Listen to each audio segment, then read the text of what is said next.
Thank you very much for the invitation. I'm going to try to share my screen.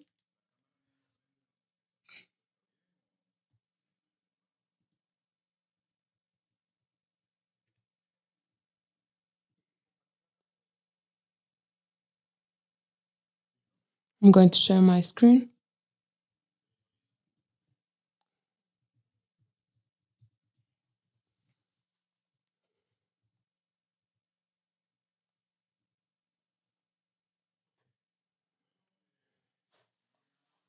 Thank you. I thank all of you for the invitation.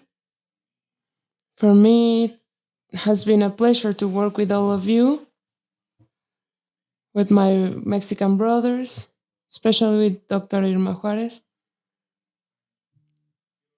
I would like to make a special greeting to Dr. Daisy Corrales, CS Direction, and all IMSS authorities for this opportunity. So let's start. I declare not to have any conflict of interest in this speech. We are going to talk of ergonomic intervention in precarious and vulnerable workplace. First of all, as when we do ergonomy, we try to adapt the ergonomic to the workers, but this is very difficult to adapt, or the workers are so vulnerable that work is not allowed to adapt due to the vulnerability of the workers. There are several kinds of vulnerability: physical, social, mental, gender vulnerabilities. We will have a very important focus on the migrant workers, because globally the vulnerability of the workers have been shown that is related with the migrant workers and the migratory movements within the countries and from one country to another. The number of international migrants around the world has an estimated of 281 million in 2020. The amount of all Indonesia, the fourth more populated country in the world. The majority of these migrants came from countries that is low and medium income, and they migrate to high-income countries. Nowadays, the 65% of the migrants lives in high-income countries, and they go to find a better work environments. All of them are looking for a work opportunity. When we talk of the factors that are affecting the well-being of migrants during the 4 phases of process of migration,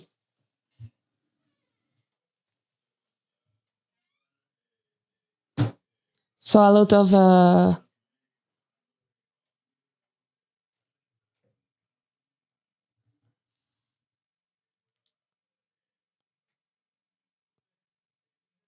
so there exist pre-migration phases, movement phases, and return phases of the workers and the migrants going toward its host country.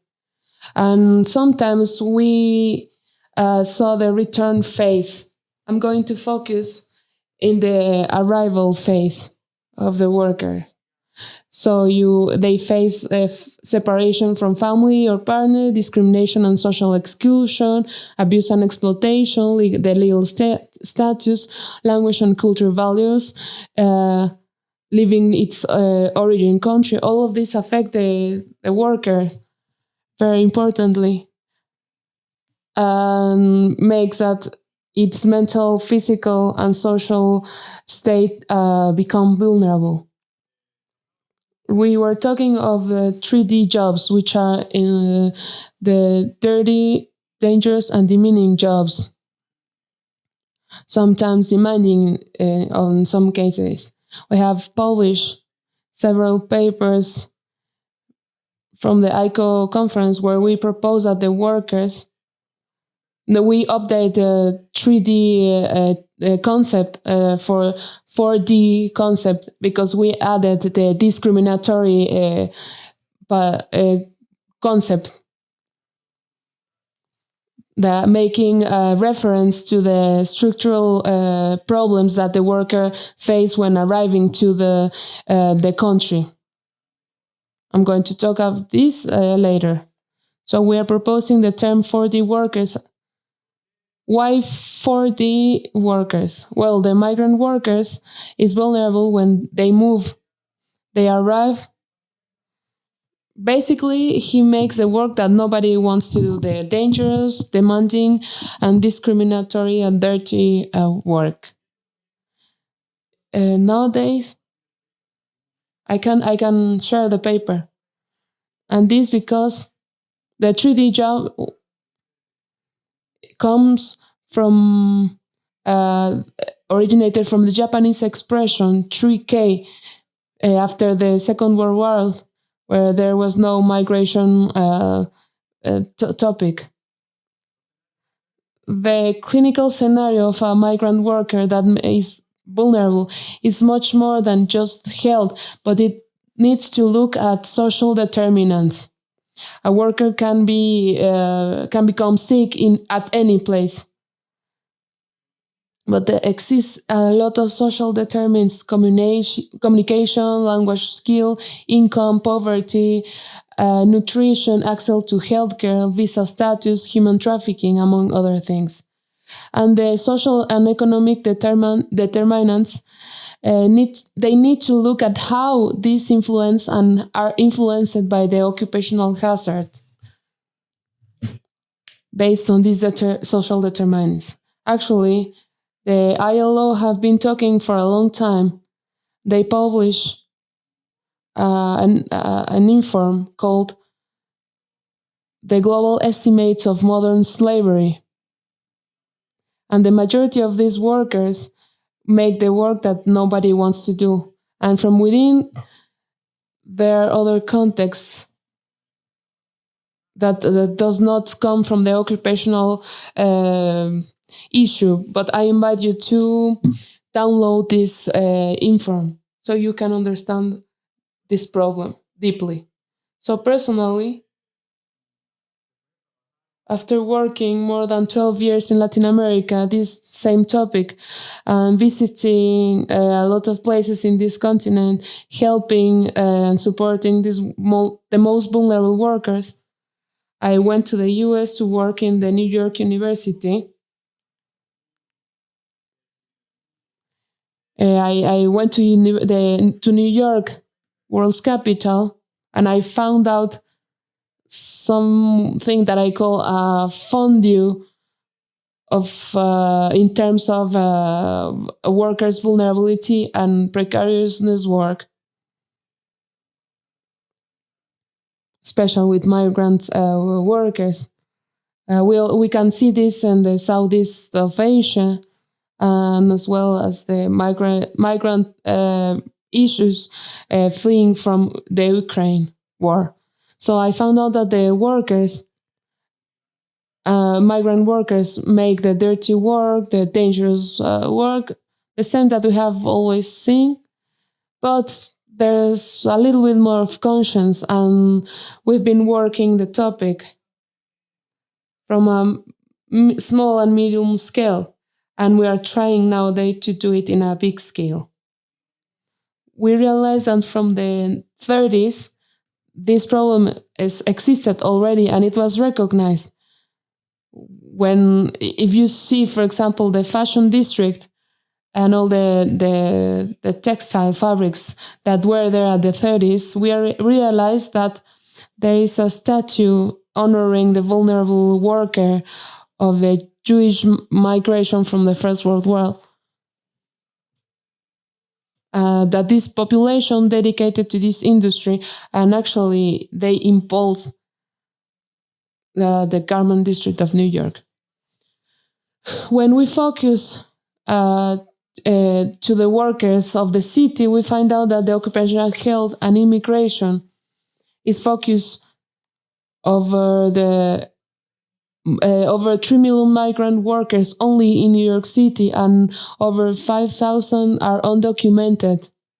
So you can imagine, from the standpoint of view of the migration, that they were already a vulnerable worker, without taking into consideration, for example, that the migration of the city to a city, because this is not a topic only from New York, but there exists different kind of migrations from like whether you were forced to migrate or you migrate freely. So there is an occupational downgrading, and so it's which means an undervalued works. We find out several times, and nurses or lawyers or engineers working in forced work. So how can we intervene ergonomically to such a vulnerable population and in a social context so difficult? We have managed some things. For example, the demographic data of workers in New York City. In New York City, 29% of the population is Hispanic or Latina or Latin. The low rate income and poverty is amongst Hispanics and Latinos. And of course, they have less opportunities of healthcare. So we found a specific vulnerable. The New York City vulnerable migrant workers, the city is recognized that some approximately the 22% of GDP to the city.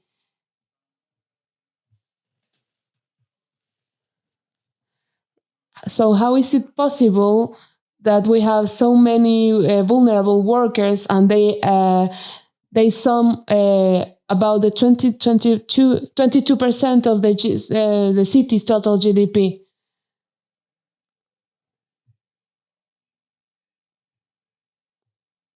And how can we give a dignified work to all of these workers? I would like.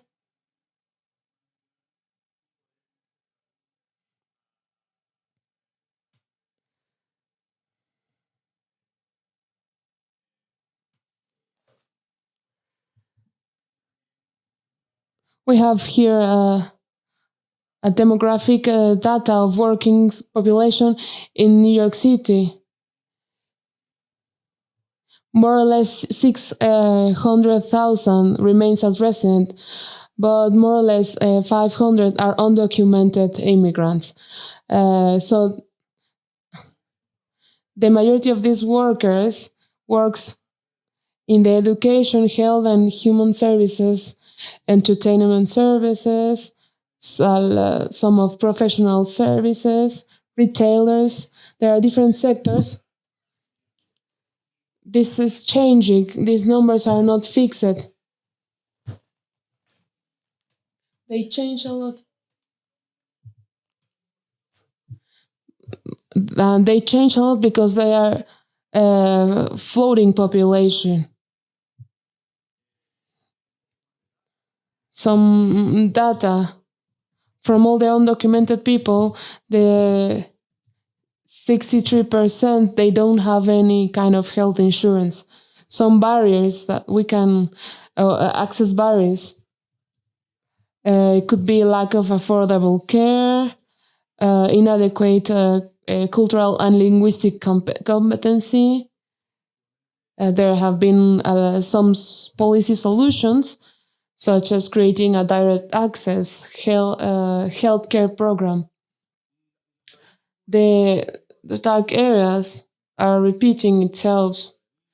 Life expectancy, for example, among other data that are translated where these vulnerable people live. This translates toward the life quality. New York City is one of the sanctuary city who has policies to protect these undocumented workers and give a little bit of openness to, to keep a quality job and the dignity of these workers. We work in the New York City Health and Hospital Corporation, which is the biggest one of the country. They serve 1.4 million patients per year, including more than 4,700 uninsured city residents. We have the capacity of providing interpreted services in more than 190 languages. This program operates in 11 acute care hospitals, 5 nursing homes, 6 diagnosed and treatment centers. And for example, in the Bellevue Hospital Center, the oldest one in New York City, founded in 1736. So the industry have been evolving from the 18th century. All of this industry was machinery, and it worked through water power, steam power. Then at the 1900s, it started the mass production, the assembly line, and the electricity.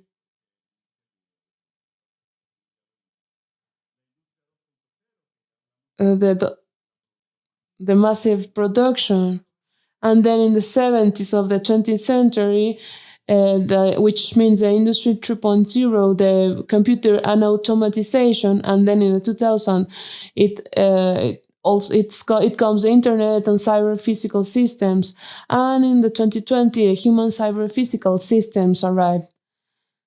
So the musculoskeletal occupational pathologies our main issue as ergonomists. How can we make, in this context of vulnerability, to support with ergonomy for the workers? We understand that around 23,000 diseases are reported in the US every day. Annually, 8.5 million of occupational diseases are attended.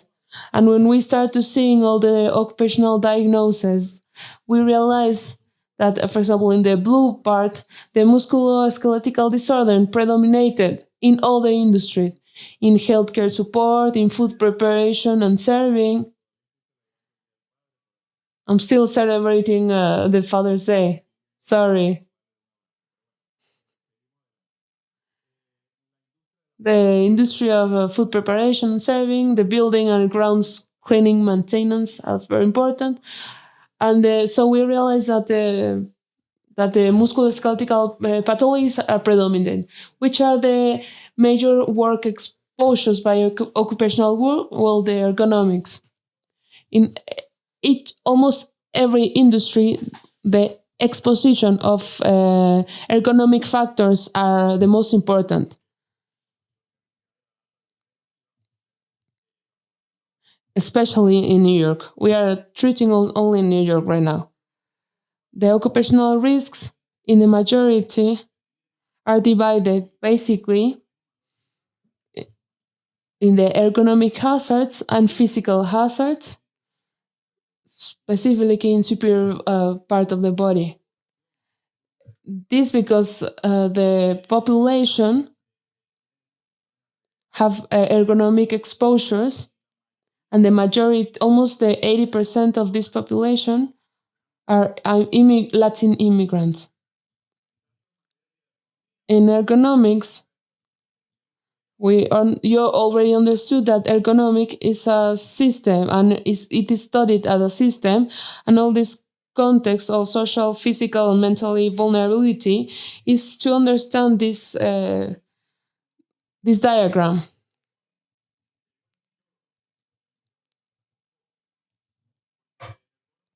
The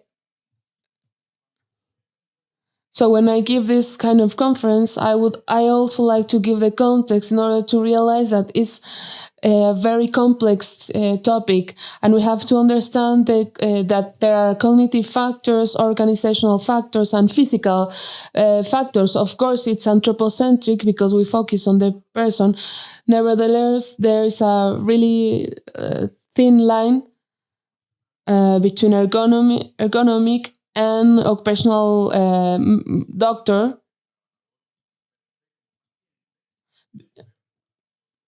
For us, the disease, the vulnerable worker, the the disease is the work environment, not only the patient. We have to focus not only in the pains that the worker is experimented, but in the environment. So with this, we have to understand the difference between macro and micro ergonomics, because it is a system. What is the internal and external environment? What are the organization and managerial structure?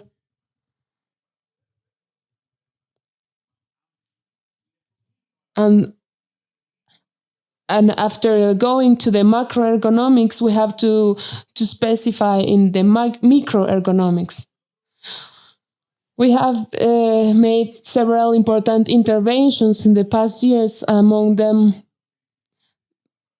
the main issue in order to face this problem and help to these vulnerable workers, a collaboration between communitary organizations from within the city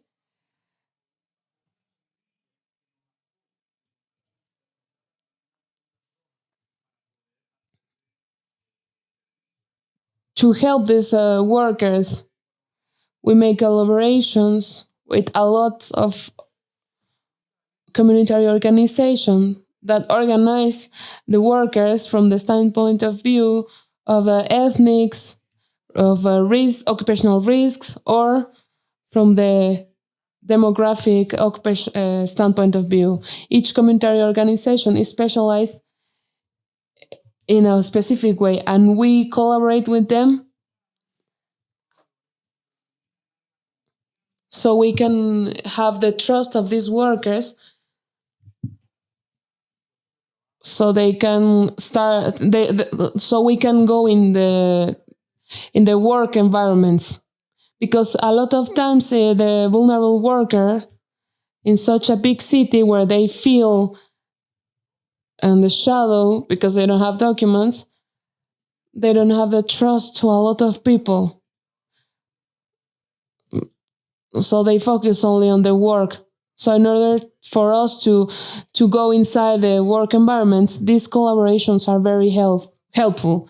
The collaboration we've been doing this regarding the industries. We've made interventions at car washes, for example, in hospitality area, in nail salons, for example. So many industries that we have collaborating, and we make these ergonomic interventions without having a lot of troubles due to the trust we have for the workers. One of the most important interventions that we make is with the construction industry, especially with demolition, by the amount of materials and the precarity that exists in that work, specifically with risk exposition to all the materials that been handling there, as well as the supermarkets, among other industries.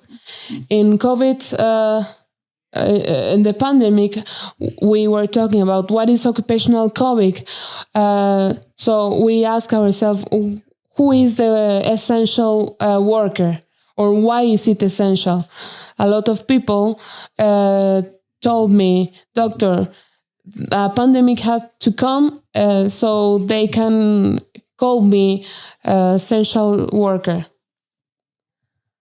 So in the midst of the pandemic, there has been a focus on the health workers. And globally, there has been a mishandling of these essential workers that have to go every day to work in the fishing, in the fruits, in the food industry, so we can stay at home. So they didn't focus on the essential worker, and the precariousness augmented exponentially. Nowadays, we talk about the GIG workers, who are the workers that does not have any employer. All these companies or the gig industry, they said that they don't have employees. They say that they are technology companies, and someone affiliates and uses a technology. So their risk is their own. So all these workers become much more essentially, and actually, after COVID, this topic became really important. But there is another thing that is generated, another precarious situation that is generated from within this industry. Who saw them? Who followed them?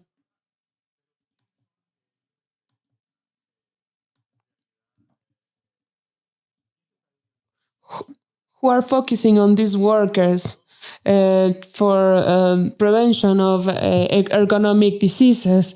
For example, the Uber workers that work 8-10 hours sitting at a car.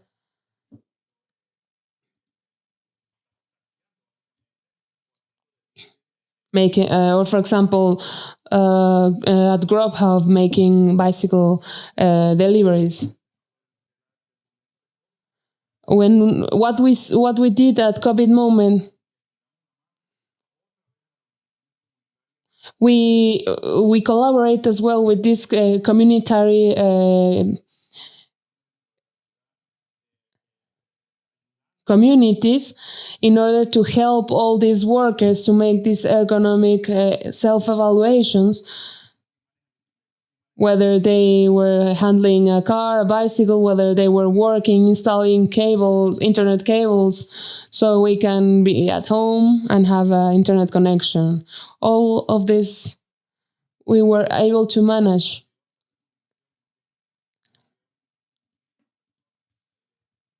So actually I went in another project called Ergonomic Simulation Unit Project. What does this mean? As we couldn't go inside the work environments, we didn't have access to these environments. Whether the employees didn't want to make access or a COVID issue, we could establish an ergonomic simulation unit where we could bought all the equipment and simulate or mimetize what the worker was doing within its work environments, making repetitive movements or lifting things, etc. Another very important thing was the gender vulnerability. We have this is another project that we have. How can we segment the works according gender? At the end, we want to be very inclusive in the ergonomic design and adaptation of the workplace. For example, the pregnant women, while they are their body are changing, for example. This has been working in several countries, and we have a very beautiful project regarding this in order to be inclusive in the workplace with pregnant women. There are in California several programs and others that have been developing. To finish, the international collaboration is really important. And this is something that we have been invest a great deal of effort. We just finished. You can see at ICO webpage the statement on protecting the occupational safety and healthy of migrant workers, in collaboration with a lot of people, especially Dr. Paul Schulte, which is the chair of the working group of decent work, in which we detected and recognized and declared the more than 6,000 deaths that had, for example, in the preparation of the Qatar World Cup by thermal stress, and more than 10,000 people that are back home, but with several health issues. You can download this in ICO webpage. As a final comment, the economy must be inclusive, participative, and proactive. In order to protect the vulnerable worker population, we have updated the 4D jobs as a way to recognize and respect the problems of health issues, discriminatory policies towards migrant workers, especially in order to fulfill the 8 objective as DG8 of the UN established in 2015. Well, thank you very much. And before I say goodbye, I would like to invite you for next year.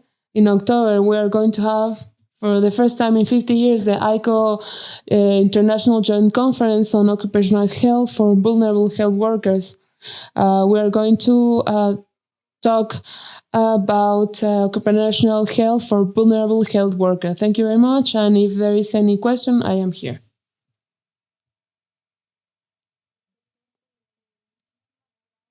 Thank you very much, Doctor. It's really interesting to open the scenario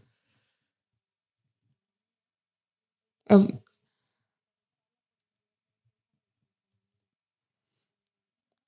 Thank you very much.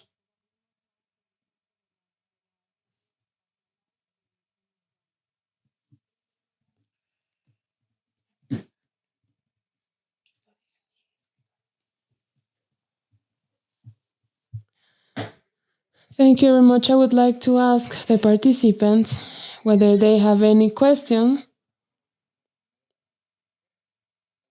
I would like to know whether you have any question for him.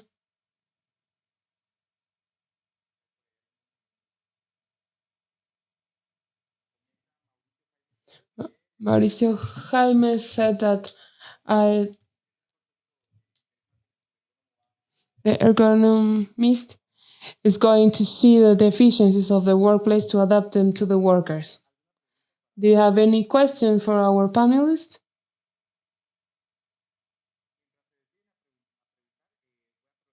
I'm going to take the advantage of the microphone. I'm going to ask you, through ICO and Irish, how are you dealing with the ergonomic instrumentation? Do you consider that classic ergonomic methods that evaluated with the eye of the observer may be decaying, or the new technology that recreate the work situation is gaining terrain? How is this change of normativity is going on? So this is a very good question. I'm going to tell you what is my opinion and my personal experience. At the moment, there has been always the thought that while the most of ergonomic tools, the best we can act, but really it's not like this. The analysis of the workplace goes from the observation, and you are going on while you've been needing it. We can always solve only talking with the workers.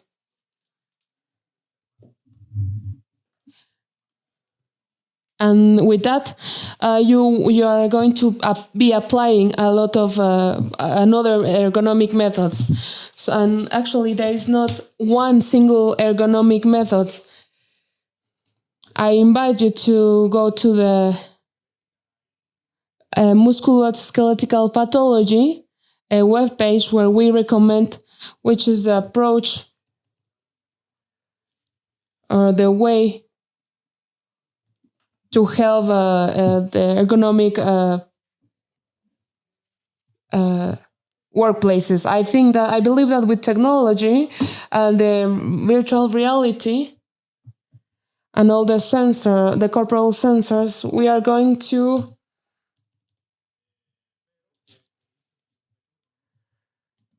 the ergonomic methods are going to be adapted to robot modernization.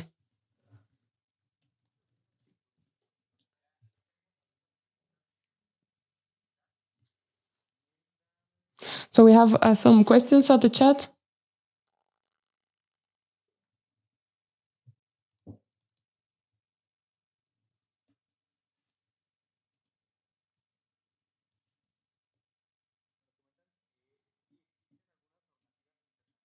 Whether there is any international regulation or whether Mexico have any international regulations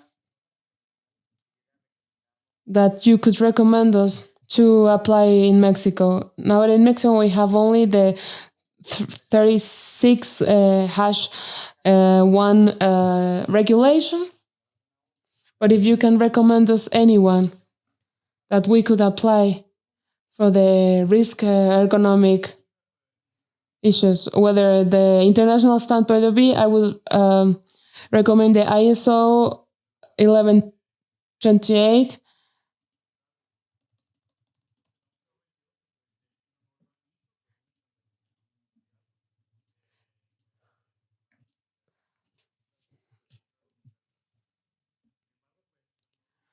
The ISO regulations are always updating.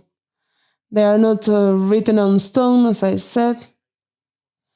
There are some issues that I am not even that I don't even agree, but it's a good beginning.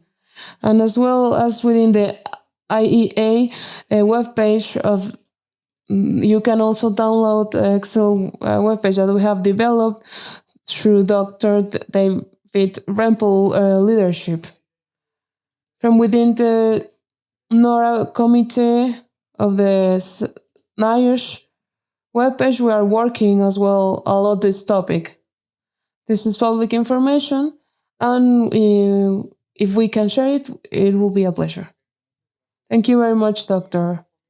They said if you could repeat the access for this document. The webpage is iea.International Ergonomic Association.cc.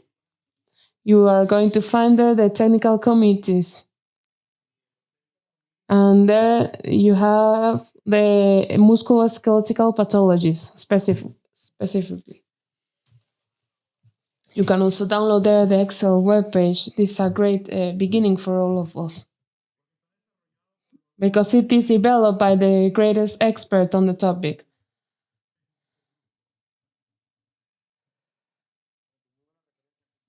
Thank you very much. It's a great reference.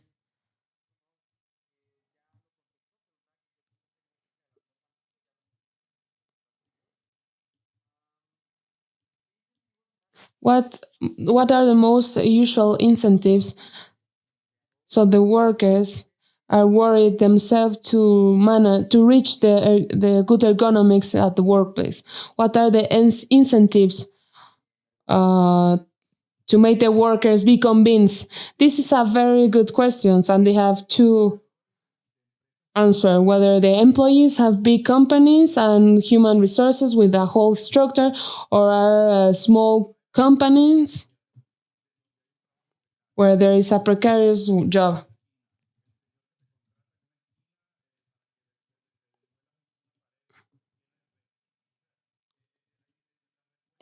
So the answer I can make a whole speech about it. From the precariousness standpoint of view, all the things that I said: collaboration, conscientization, and dignifying of the workplace. But whether there are more structured big companies, I will face it from a participative standpoint of view. Generated an ergonomic committee in order to all understand what is the problem. So from the directive of the companies can make a declaration and can reach all the workers. Thank you very much. We have another question. Anabel Camacho said,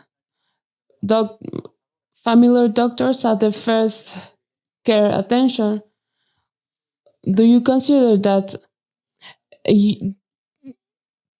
that these medicines could include these ergonomic topics to raise conscience among the families of the workers? I think that ergonomics should be really a fundamental, a pivotal issue from the medicine schools. But at least if you see workers, you have to have an ergonomic formation, at least the basic things. Here, the American College of Occupational Diseases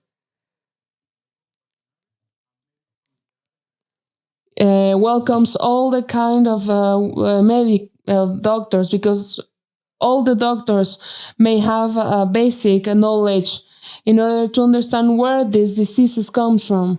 But beyond that, after you treat the patient, the worker, the worker should not return to the same work environment where he was hurt. So, and also you have to make a reevaluation of the workplace and of the type of work.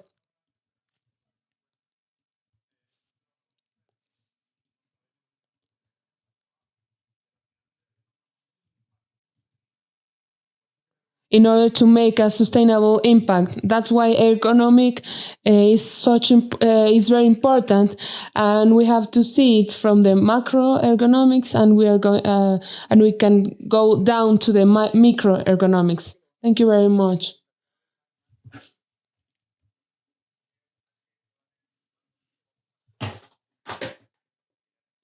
So there is a lot of questions. The next question is we are going to see the perspective in another country. For workers, for home office workers, do you think that the responsibility of the companies persists over the ergonomic conditions where they are developing their job? For home office workers, of course, indeed, you have to know at least which are the work conditions for all of the workers. It's a very controversial topic because you cannot transfer the worker's responsibility into its work area from its risk. Whether if the worker is at home, they pay more electricity. They have different risk expositions. So there must have been a collaboration between the companies and the workers. Thank you very much. In Mexico, we are behind this topic. There is still to make a regulation on telework, but still is on the paper.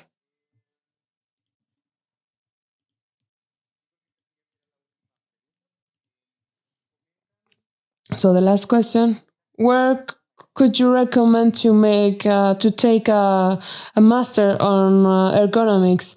Which university in Latin America do you recommend me? Well, it's a very sensitive question because there are a lot of good programs, but in Latin America, I had the experience in Concepcion University, but that was my experience. That doesn't mean that there not any other experience. A good university in Mexico, you have several very good university.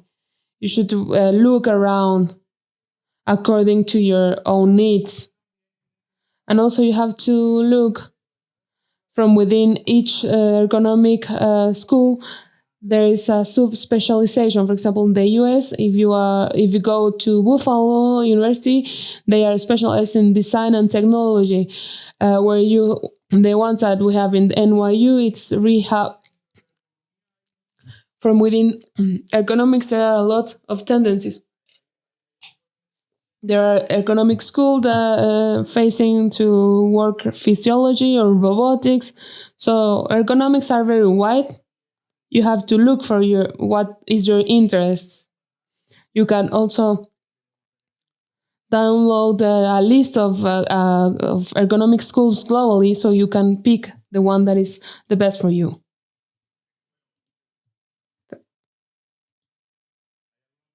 Is there any other question? Another question. Which is the name of the sculptor that you shared at the presentation?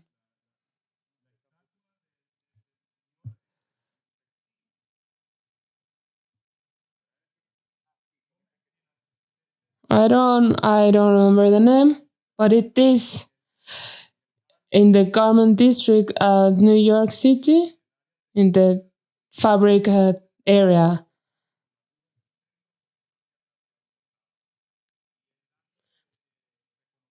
And with this is recognizing vulnerable work that sum a lot to these cities and in general. And all of them exposed to ergonomic topics and occupational diseases. Thank you very much for your time and your speech. This is a new area, more or less. Even us, the occupational specialists in Mexico. So this widened us all the panorama, the scenario, so we can focus more on this. On behalf of CS, IMS, and CIS, we thank you, and we are going to go on. Thank you very much. Thank you very much, Dr. Akram. On behalf of the institution that we already knew, I remain with an expression. I am a passionate of ergonomics. Indeed, ergonomics is dynamic. And now I have as a learning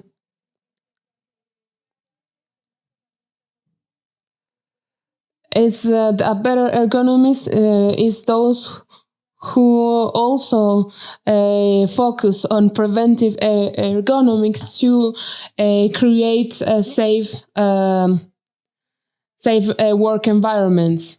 Thank you very much, Doctor. I'm glad to collaborate with us always, and you can state it better. Thank you very much.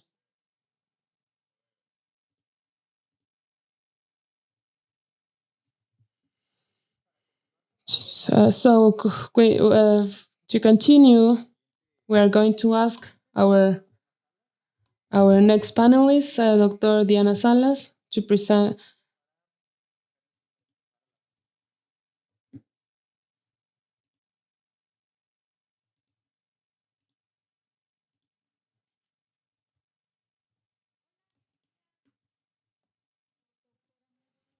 Doctor, good day.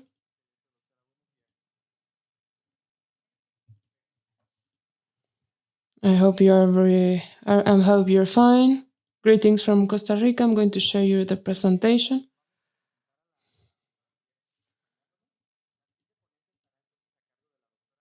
The next conference is going to be in charge of Dr. Diana Sales. She's a specialist on general surgeon, surgeon, especially on health work.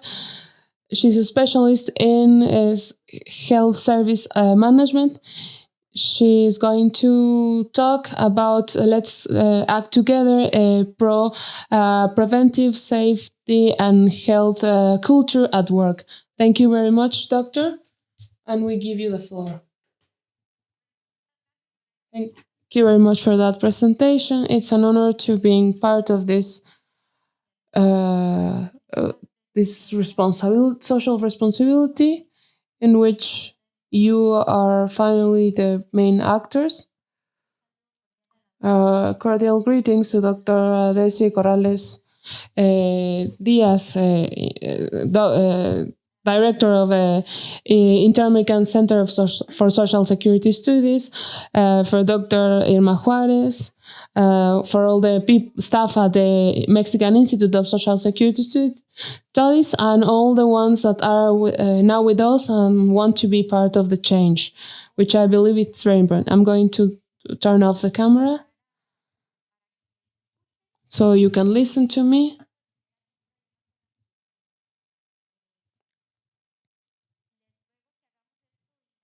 I would like to ask for a dynamic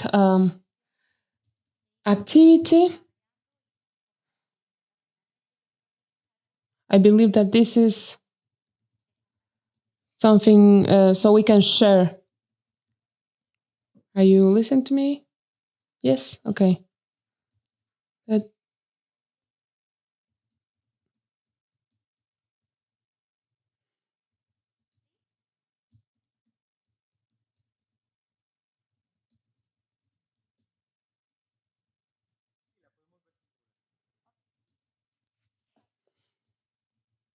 Thank you very much. So the topic is very interesting because here in Costa Rica we have a saying, a very famous saying that say that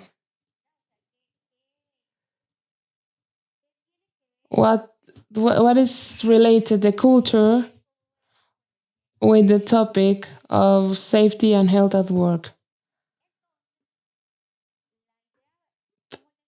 The idea is to open our mind and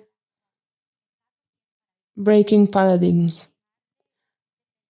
to stop thinking on the box and being creative. With this introduction, I'm going to present Samuel. Samuel is a kid that personally is my inspiration. He's 4 years old, and in the past years, he have taught me something that perhaps you lost track because you believe that the things are obvious and logics and automatized. Samuel loves to ask everything. He has to know everything. So as when all the parents knows that question stage of our kids is normal. Samuel is constantly making questions: how, why, when, and why. So Samuel has taught me that sometimes we have to stop and ask who, why, how. And it could seem very basic, but in preventive theme, in order to avoid the who, the why, the how, all of that is going to state a basis. So in order to someone that wants to be astronaut,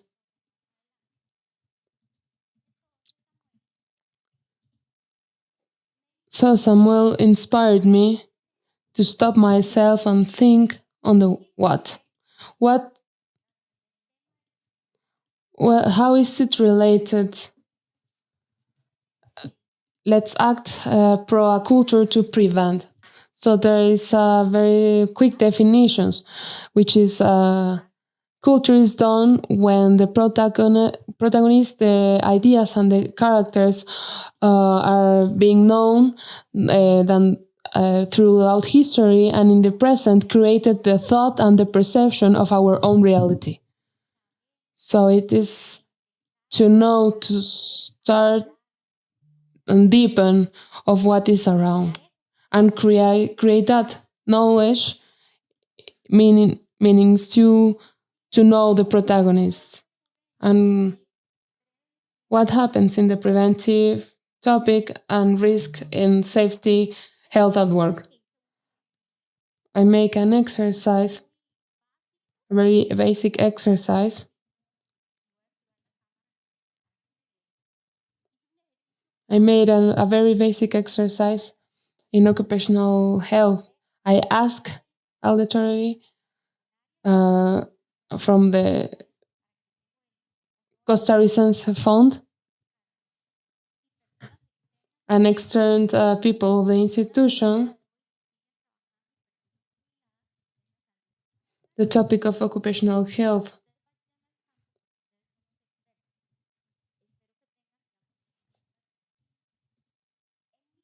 In my case, the word that predominated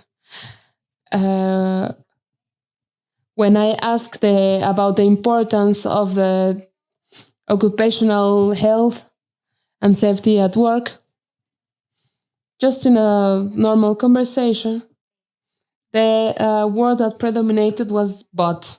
Yes, indeed, occupational health, wonderful, but. And then they started, but it's an expenditure. But I believe that workers, but I believe that it is not necessary, but. And then that made me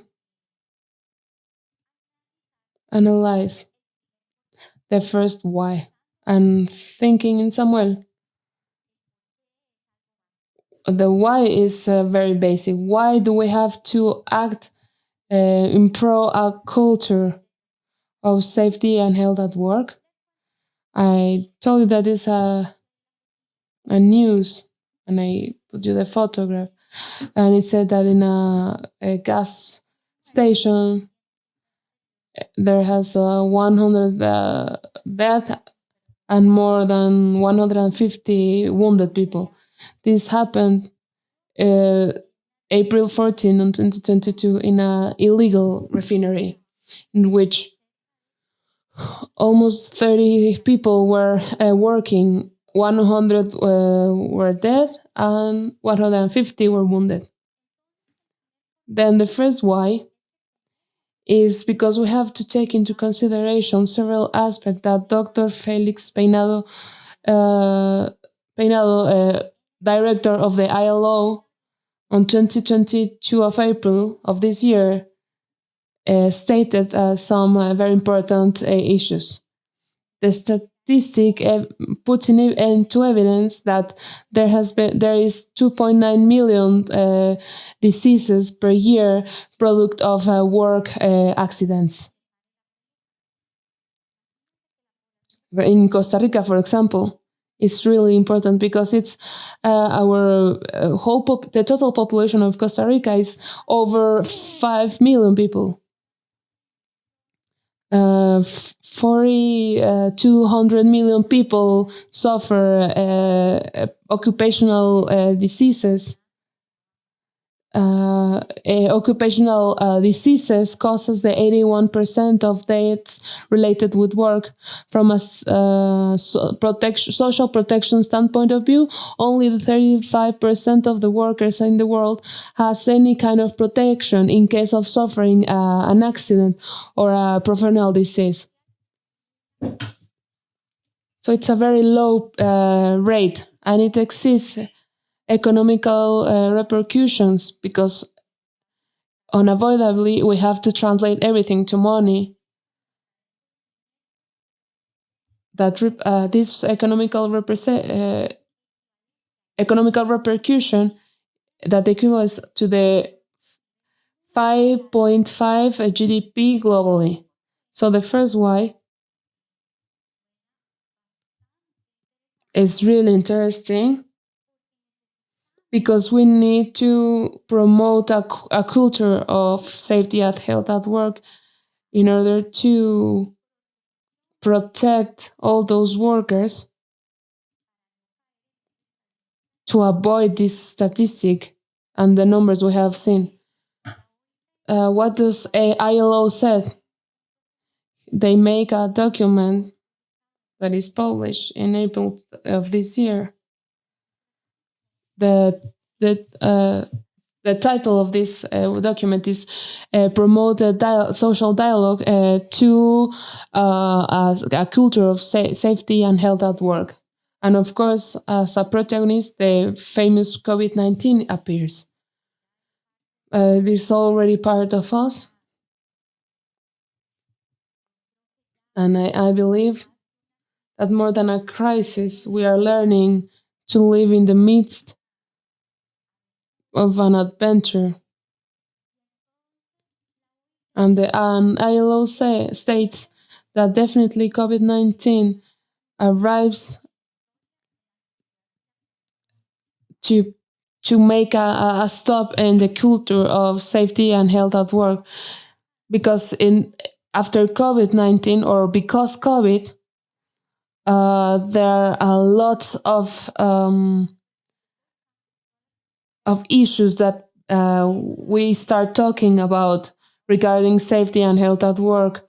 For example, personal equipment, material, issues of telework, for example.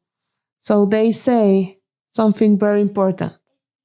The first axis that they state to promote this culture is to build and keep a preventive culture regarding safety and health.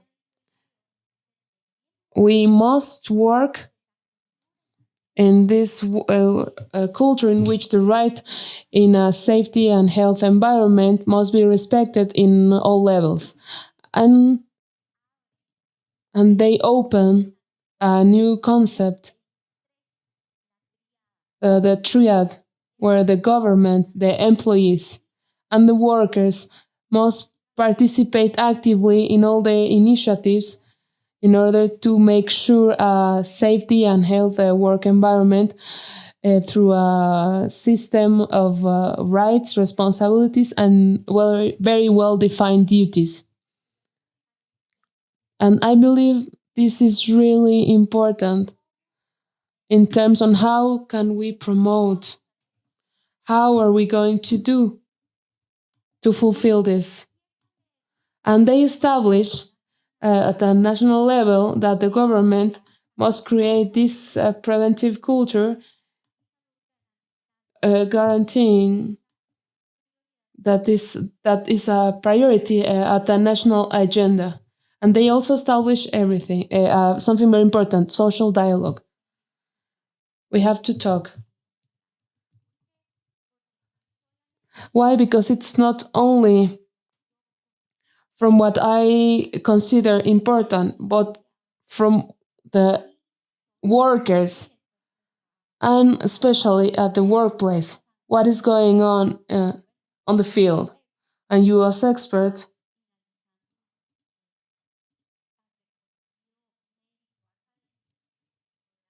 you could agree with me that occupational health and occupational medicine, all that is related with occupational health, is in the field. We have to go, we have to ask. And social dialogue that ILO established said that it improves the policies, create a sense of belonging and compromise, and also easy the application in order to be more efficient. Of course, it has repercussions on the company. So we cannot deny that, as we say in Costa Rica, talking, the people understand each other. So they establish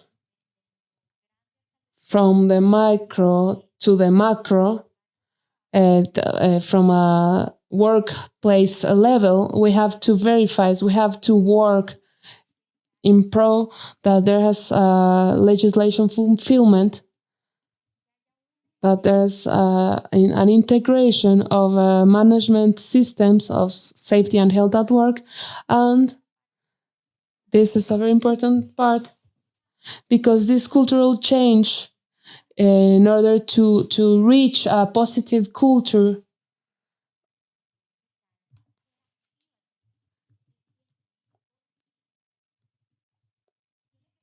they have to establish safety and health as a fundamental value at the company, integrated in all the aspects of its activities. There must there must be this trust, this mutual trust, and the positive leadership of the employees, as well as that training and information of all the workers in safety and health at work culture. Then why? The second why. We already know that it is a culture. The first why is that we don't want, or we want to make a change, to state it from the positive perspective. And definitely it starts with the dialogue. And we already know that in ILO established it on April, Samuel would say, why? Why? The second why is because finally 300 million poll worked of 142 countries stated that they cannot inform their employees of work situation by being afraid of retaliations. Those centers with more participation and compromise by the workers reported a 64% less of safety accidents and 68% less of hospitalization. So the second way is really clear, because it is true, this active participation of all the actors. So let's act together, because a change in the statistic is going to take place, as well as the participation of the workers promotes motivation and productivity, increase as well motivation and productivity. These are data, and I'm not inventing the things. Everything has a study and a fundament. You can follow the link where you can deepen in the topic. This is a very important statistic. How can we promote this change culture? Very important, very simple. Let's remind something. The only thing that remains is change, and Heraclitus said that everything is change, everything is dynamic. Occupational health in general terms, and especially work environments are changing permanently. Heraclitus was right, and I'm going to show you this. I found this image, and it's a work life of the workers in 1800, in the 19th century. So it's nearly 200 years ago. They worked 16 hours per day. They were unmotivated.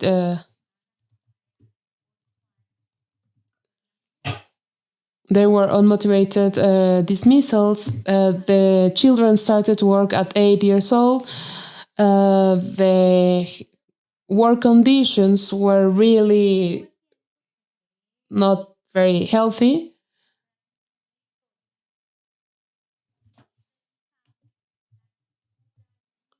There is at the 1800s there is a rupture where the First World War marks a before and after.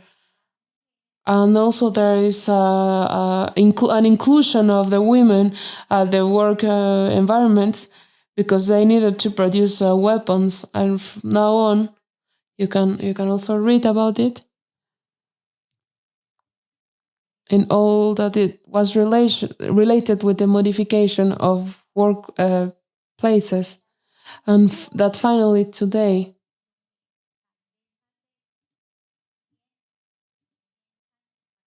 what 100 years ago or 200 years ago seemed impossible, that now, or for example, 3 years before, 3 years ago, it seemed impossible that I am in Costa Rica and you're in Mexico and we are talking.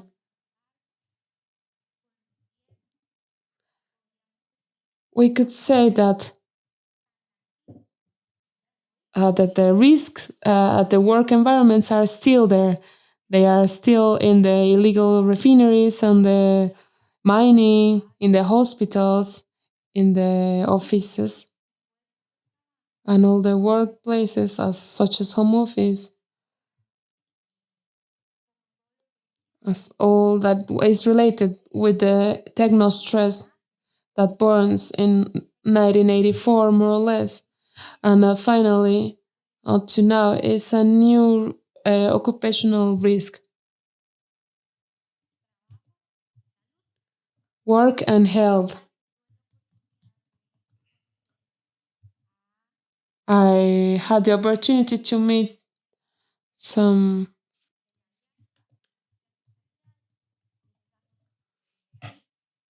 I have the opportunity to meet some officers of in Costa Rica, and I was able to participate with them. They work in in two job places at the sewer and drain and all the things related to water aqueduct, and those who are in charge of residual waters and of the cleaning of this sewage. I have the opportunity to share with them, and it marked me. And I would like to say the next. At that point, people approached to me after talking of safety and health at work. They told me, "Look, doctora, I have boots, chemise, but sometimes I have to go in a place where the water with the rest of junk or corpse of animals reach my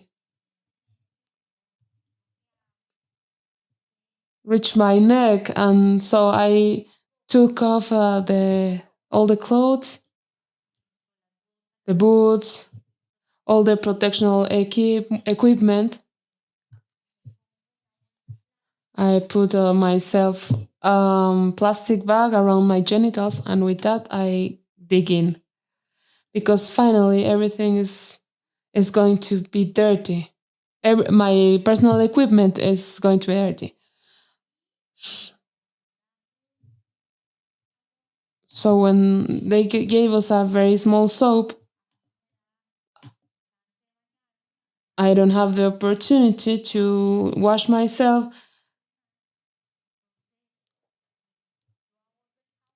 So I saved the soap for the last of the day and taking off all the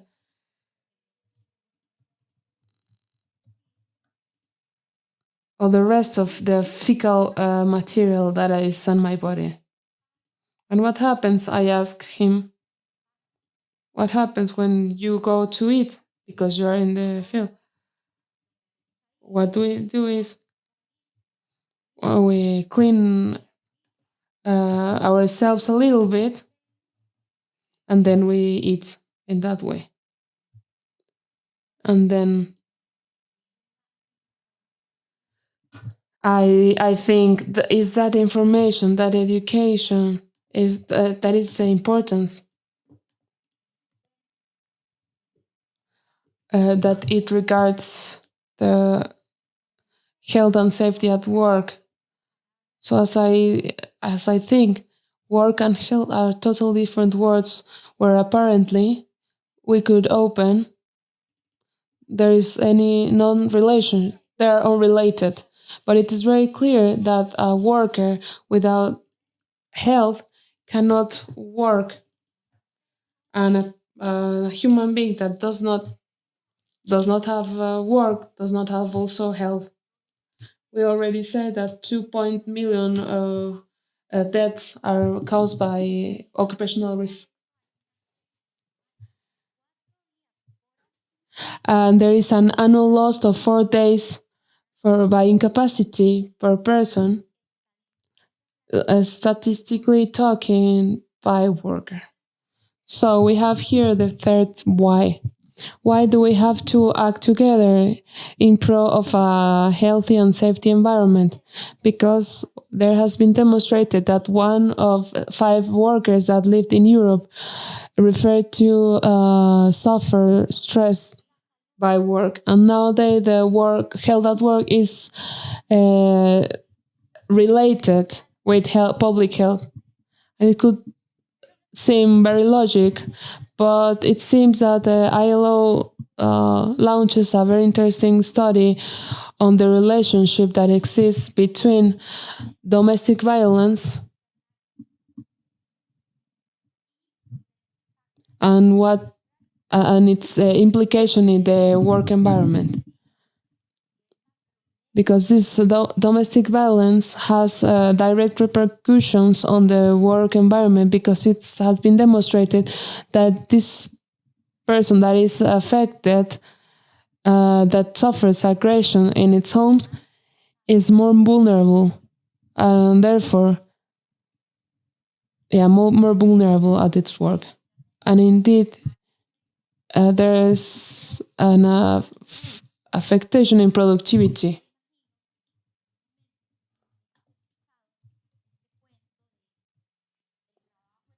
So we have, I think that you've heard the work at work and the issues of the home.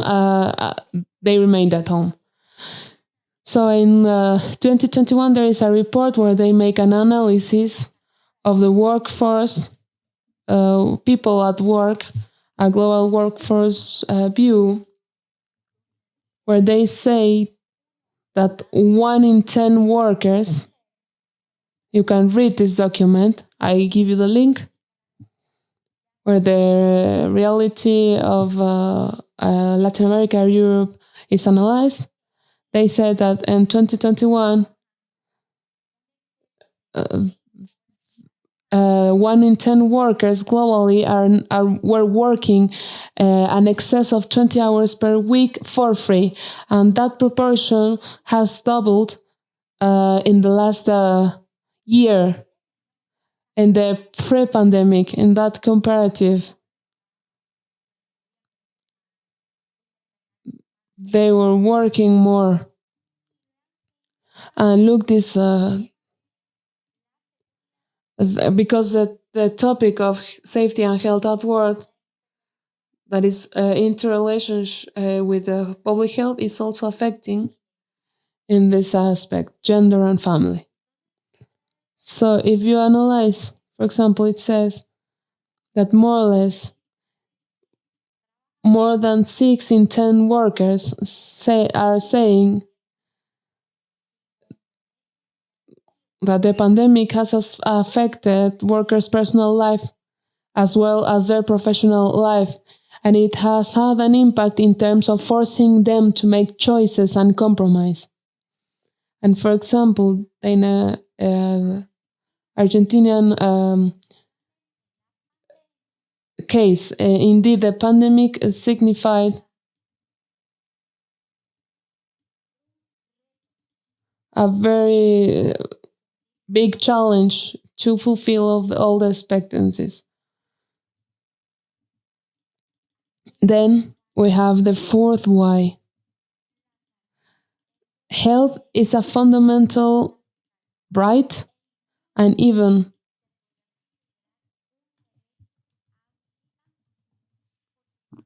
we could consider an enabling right, because if I am not healthy, I am not going to have the right to work.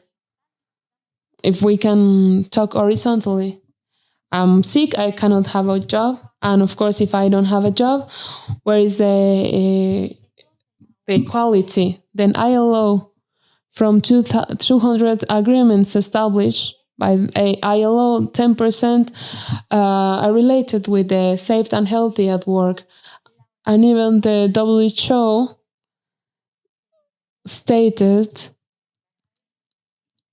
that health is the whole well-being,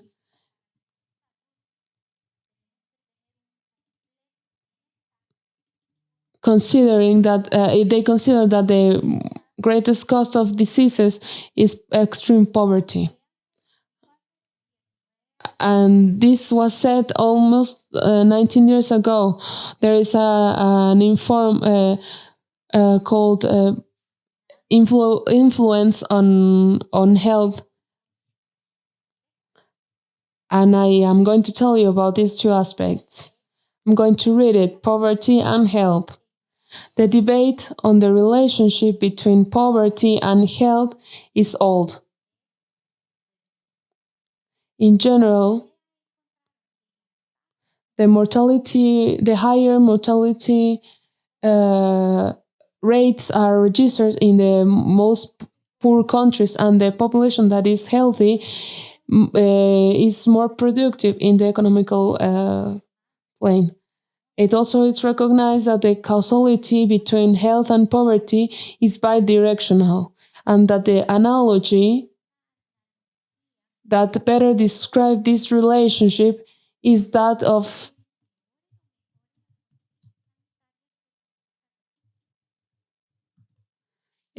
a vicious circle or a virtuous circle. So finally, work and whatever occurs in that is going to impact directly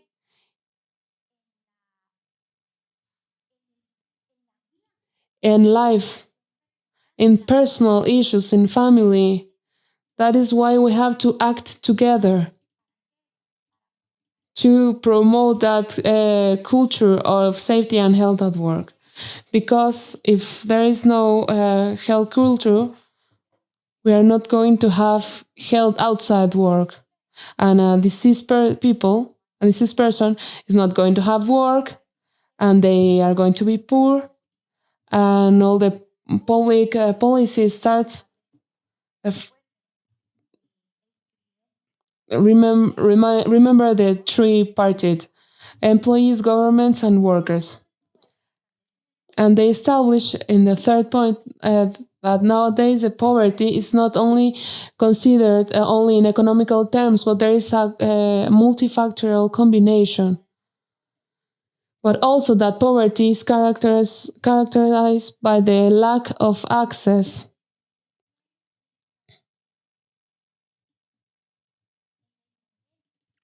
The moment in which if one cannot materialize plenty its potential capacity. That's why the lack of access to health and safety environment that allows them to have a healthy life, it's part of the definition of poverty. So when we have more inequality, there is more poverty, more insecurity, more insecurity, more repercussions at the social and laboral environments. So we can we can manage to organize a holistic vision of poverty. So they said, this other study mentioned that job insecurity they found a relationship between a job insecurity and cardiovascular diseases as well as diabetes development. You can read at the conclusions that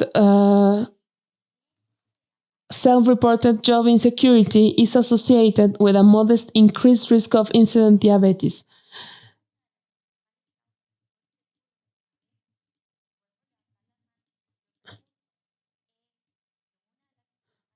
One of the main causes of mortality worldwide of non-transmissible diseases are cardiovascular diseases. So look at the importance and the need of work and have a safe and healthy work environments. So the next question is how? We must open,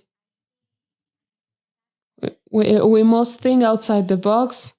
We have to leave behind all the things that exist, those famous paradigms.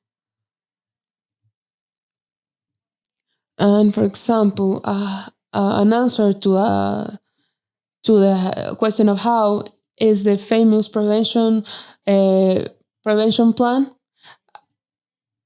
and the ILO stated this resume of prevention plan of occupational risk, which says that it is a tool through which the preventive activity is integrated from within the company.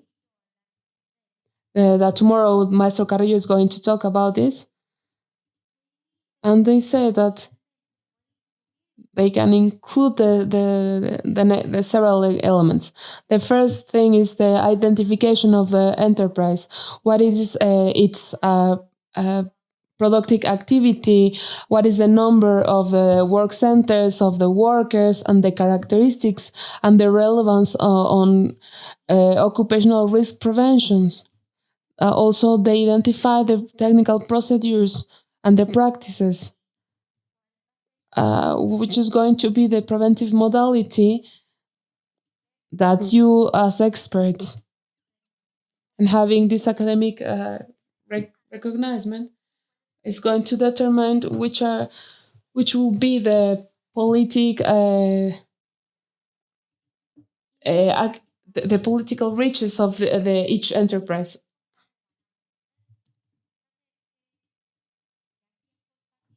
So I'm going to tell you something. In Costa Rica, COVID came and changed a lot of things, and this was presented.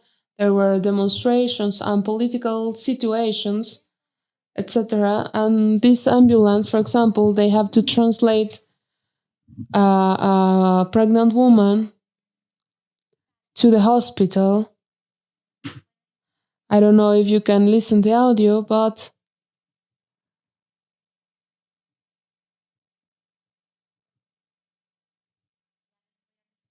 I'm going to make a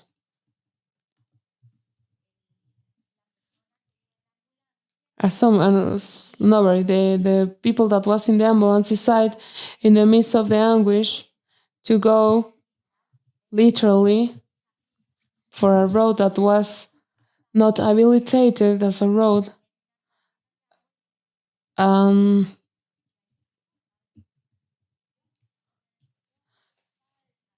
So they make a decision, but that is why there are these risks. Information, education, active participation.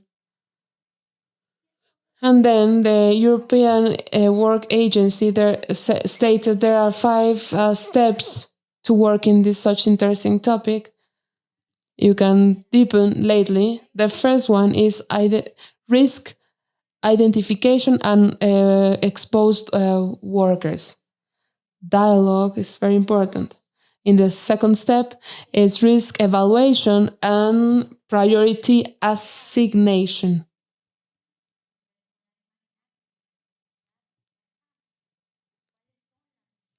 The The third one is the preventive measures.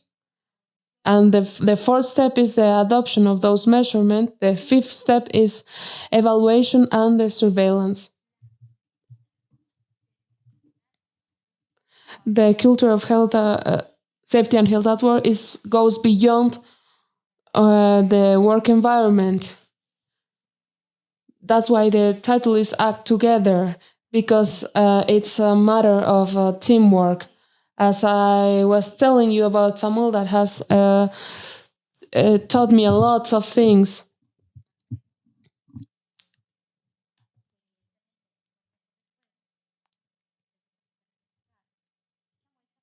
Samuel also liked cars. Then he taught me to look, and we saw this video, and I'm going to show you. Each on its own space with its own task, but all as a team.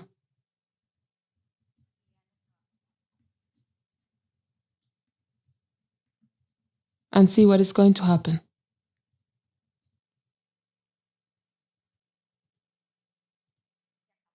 And it's over.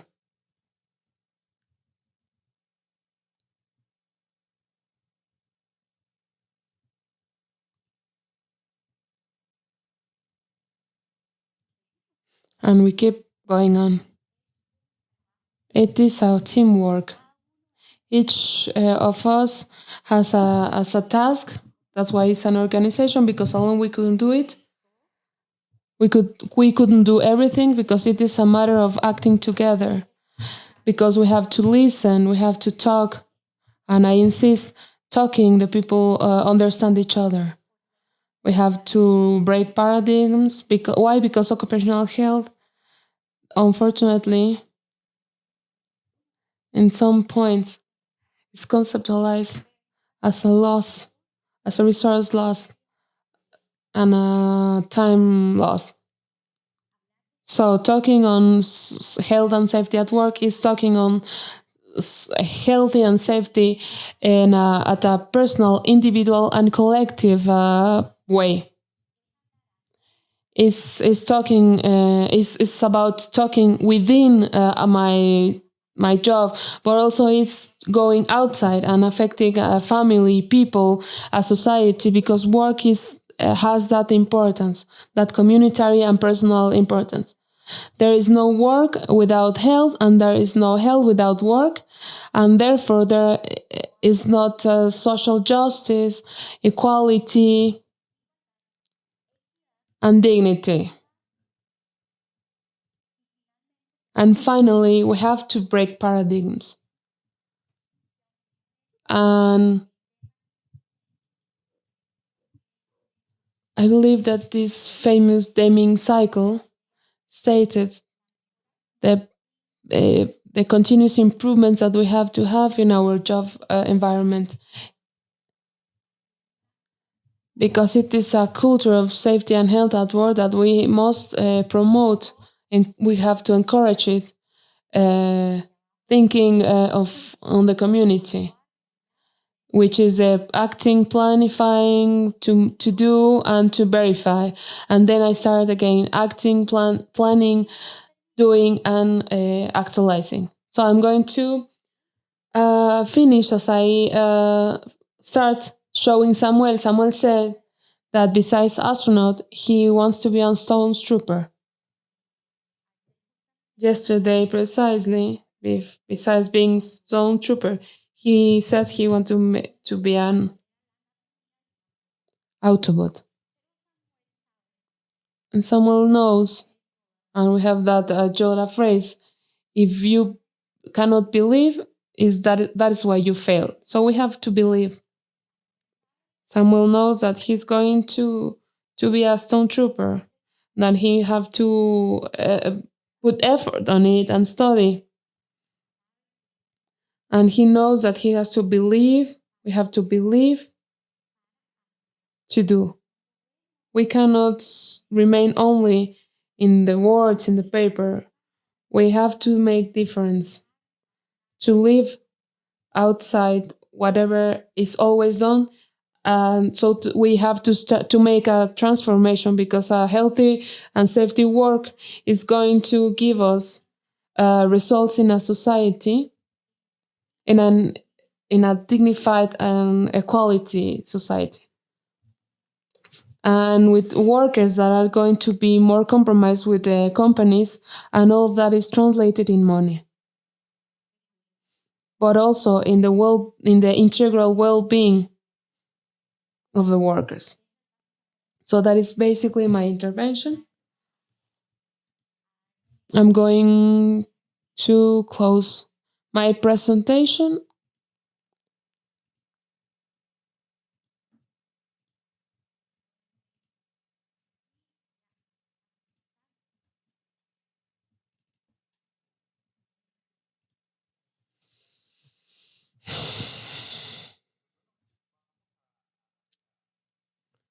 Thank you very much for your participation. So we are going to give the opportunity to the participants, whether you would like to make any questions or comments. Greetings from Costa Rica.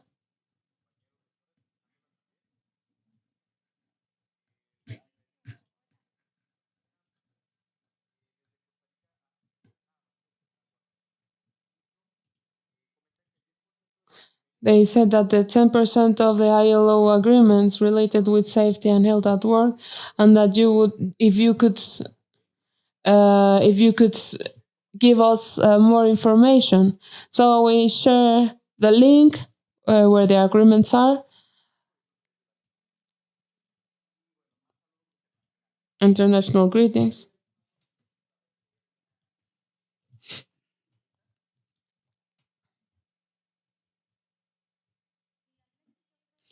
Finally, I think that despite the abstract of the topic, is something really practical, and I am sure that it is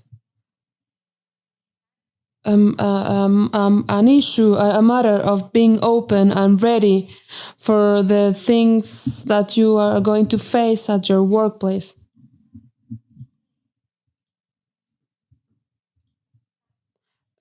Because those possible obstacles that you will find, you are going to be able to face them and solve them.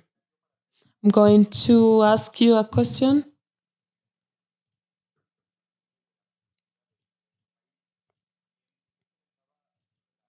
You were saying about the collaboration you have to in Costa Rica, that how the dialogue within companies have been doing in order to establish all the workers. Thank you very much. I work as a Costa Rican Social Security Fund, and uh, and the fund has even a regulation where it's declare all the as an institutional interest all the topic on occupational health.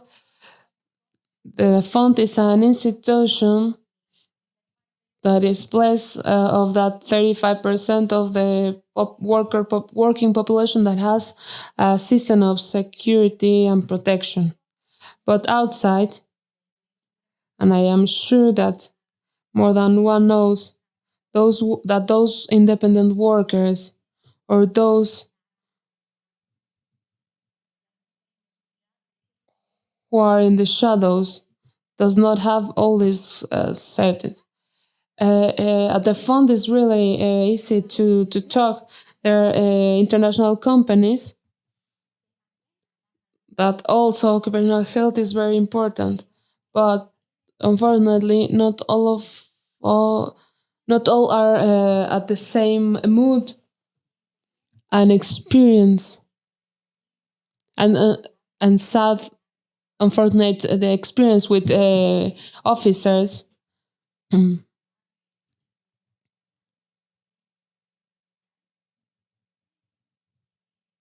And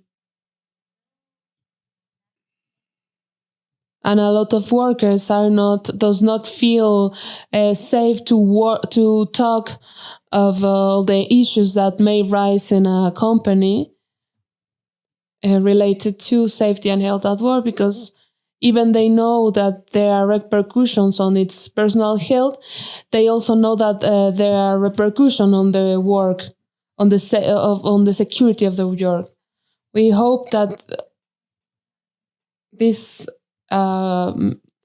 keep going down, but still there are a lot of companies of workers in companies who face these problems.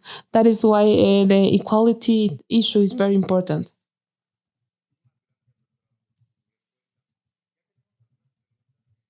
Thank you very much for. We have some questions.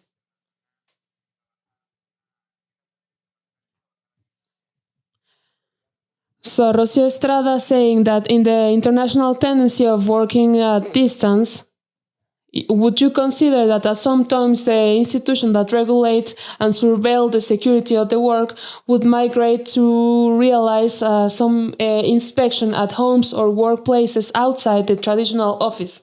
This in the context of Latin America. Yes, indeed, ILO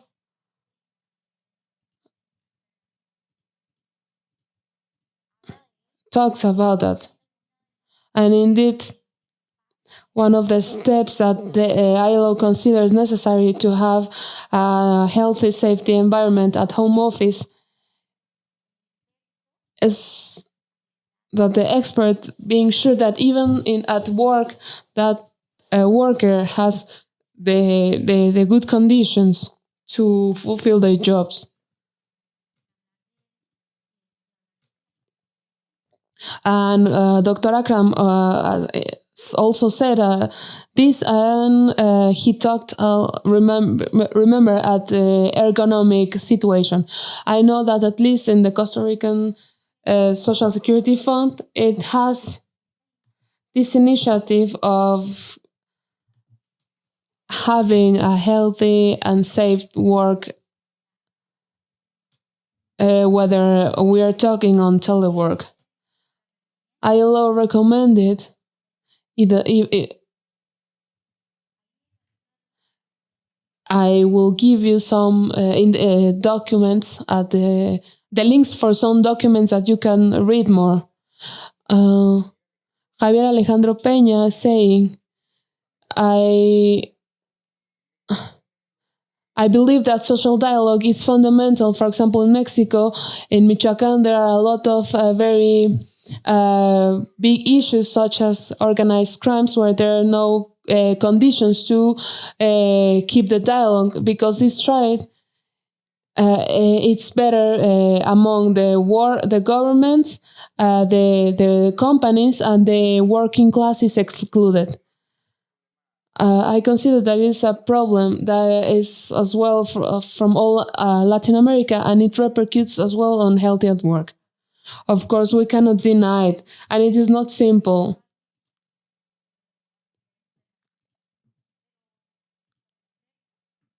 But as an experts, you are the instrument and the medium by which those workers and those companies will have to dialogue, or at least to try to find this dialogue.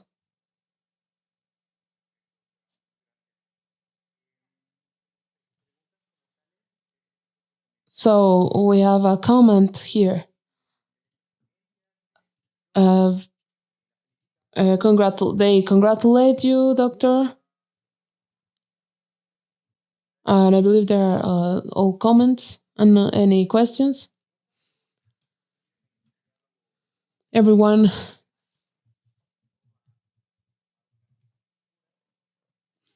agrees that social dialogue is a fundamental tool for all the tripartite instances to create a better safety environment.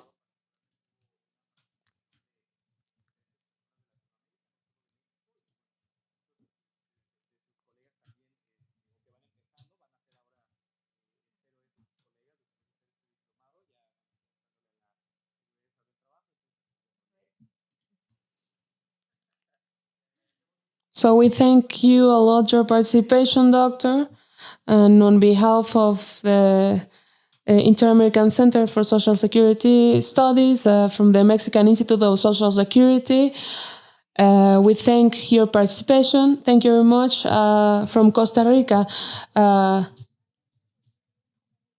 on behalf of CS and of Mexican Institute of Social Security, we thank your participation.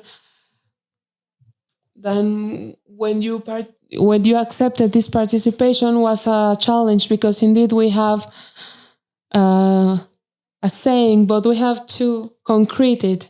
We have to make it reality. And you came to envision how to handle that topic and to apply it on the field.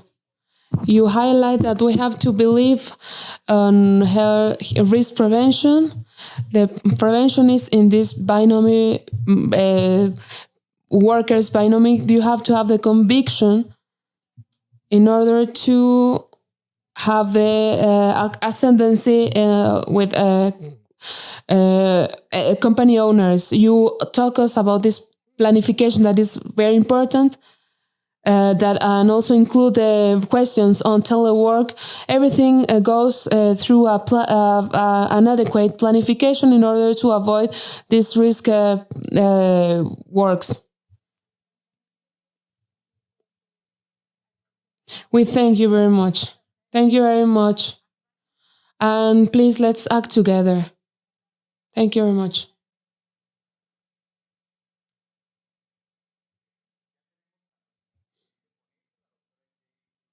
We have the next panelist, Dr. Jamie Butler Dawson. Hi, Dr. Jamie Butler Dawson. We're glad to have you here. Thank you. I will introduce you to the attendees. Mind the wall, could you please share your presentation? Yes.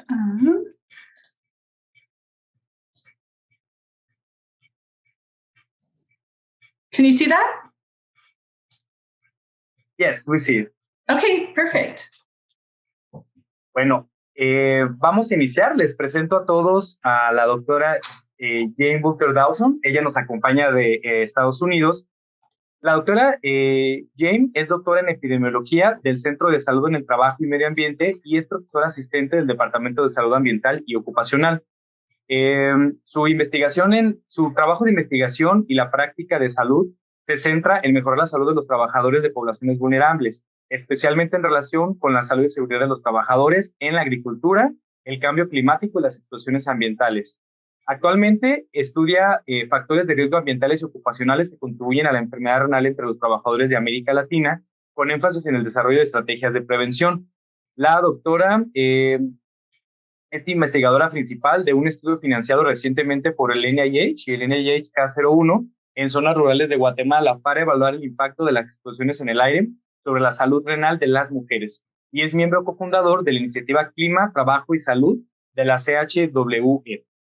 Y bueno, la doctora, como es parte de su expertise, nos va a hablar acerca de la prevención de enfermedad renal crónica de origen desconocidos en trabajadores agrícolas.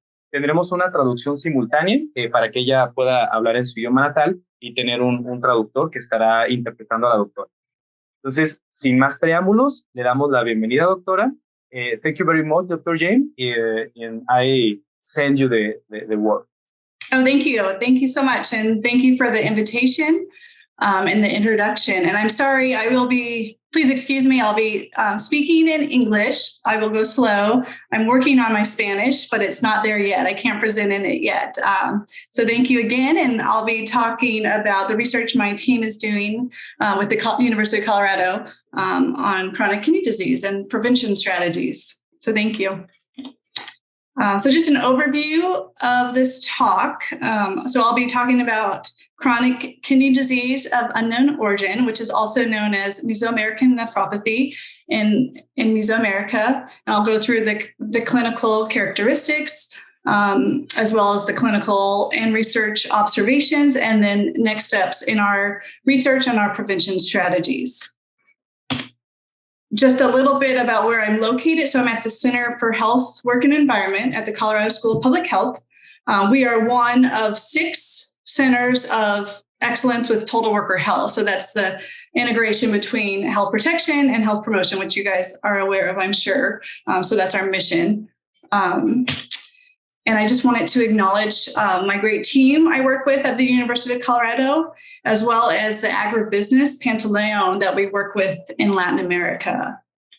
And I just want to disclose the funding for our research and our intervention strategies. We do receive support from Pantaleon, the agribusiness we work with, and we have a memorandum of understanding to conduct research and consulting and to do independent analysis of our research. And we're also funded by the U.S. National Institutes of Health. So I'll go into my talk about renal impairment and risk factors. And just please let me know if I'm going too fast. If you want to ask questions, this can be an informal talk. Feel free to ask questions if you don't understand. So first, just the global distribution of chronic kidney disease of unknown origin. So it's a loss of renal function. The cause is still unknown. It's a mystery. It's not related to traditional risk factors that you find in developed countries like the US and Canada, like diabetes, hypertension, and other traditional causes. So the cause is unknown. And the epidemics have been popping up around the globe in clusters for the last 2 decades. High prevalence areas are found in regions of hot climates, high humidity, mainly found in agricultural communities, and then in populations of working age, so between 20 and 60 years of age, so relatively younger populations than what traditional chronic kidney disease is found in. So just the clinical features, I got to look at my notes because this is in Spanish. So some of the slides are in Spanish, some in English, so I apologize, but it's a asymptomatic rise of creatinine. So we don't know that their kidney function is declining. So it's asymptomatic. It's unknown. And then there's low grade and absent proteinuria. And then the clinical presentation, sometimes it's fatigue, fever, acute presentation. But normally their blood pressure is fine and their blood sugar is normal. And then as in terms of the natural history and progression of the disease, it's still unknown. We don't know how rapid it occurs and the onset, because it is asymptomatic. There are no known symptoms when it starts. So we're still trying to figure out the natural history of disease. And this slide's in English, so apologize. So this is just a timeline of Mesoamerican nephropathy. So in 2002, the first clinical description was reported in El Salvador. The clinicians believe that it could be caused by environmental or heavy metal exposures. And then the following year, more cases popped up in Mexico, Guatemala, El Salvador, and Honduras. And then in 2005, there was a first patient reported with Ckdu in Costa Rica. And then they started doing field studies to examine the prevalence, so how much of the disease there is. And then they started thinking about other theories. Could it be linked to genetic cause or occupational exposures and not solely related to environmental exposures? And then in 2009, the first case was reported in Nicaragua. And then finally, in 2013, PAHO officially recognized Mesoamerican nephropathy as an epidemic. So here's the epidemiology of Ckdu in Central America. So you can see from this map that cases are mainly found in the Pacific coast. And then this graph here shows on the y-axis the mortality rate from Ckdu, and then the x-axis is the years. So it just shows the mortality rate among females and males. And you can see this high mortality rate in Nicaragua and El Salvador from 2001 to 2009, way higher than other countries. And it's estimated that Ckdu has caused over 60,000 deaths between 1997 and 2013. And this is obviously an underestimate. I'm sure it's a lot higher. And the burden of disease appears to be higher in regions of the Pacific coast. You can see on this map, in communities at lower altitudes versus higher altitudes. And then it's mainly been observed in male agricultural workers, specifically sugarcane workers, and also in agricultural communities. So newer studies are finding higher rates of Ckdu among women and also in adolescents. So the worker populations that have been observed to be affected by Ckdu are sugarcane workers. So they're mostly affected. There's very high rates of MEN in sugarcane workers, but we've also observed in studies other types of workers that have a higher prevalence of Mesoamerican nephropathy, such as cotton workers, corn farmers, construction workers, port workers, miners, fishing industry workers, shrimp farmer workers, and brick workers. So I wanted to discuss a recent study put out by some other people that do work in Ckdu, but it's a really interesting study. It's an ecological study of chronic kidney disease in 5 Mesoamerican countries and looking at associations with crop and heat.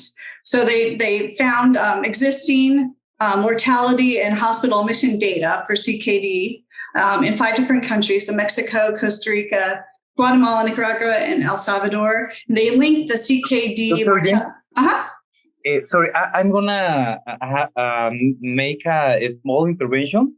Please hold, in order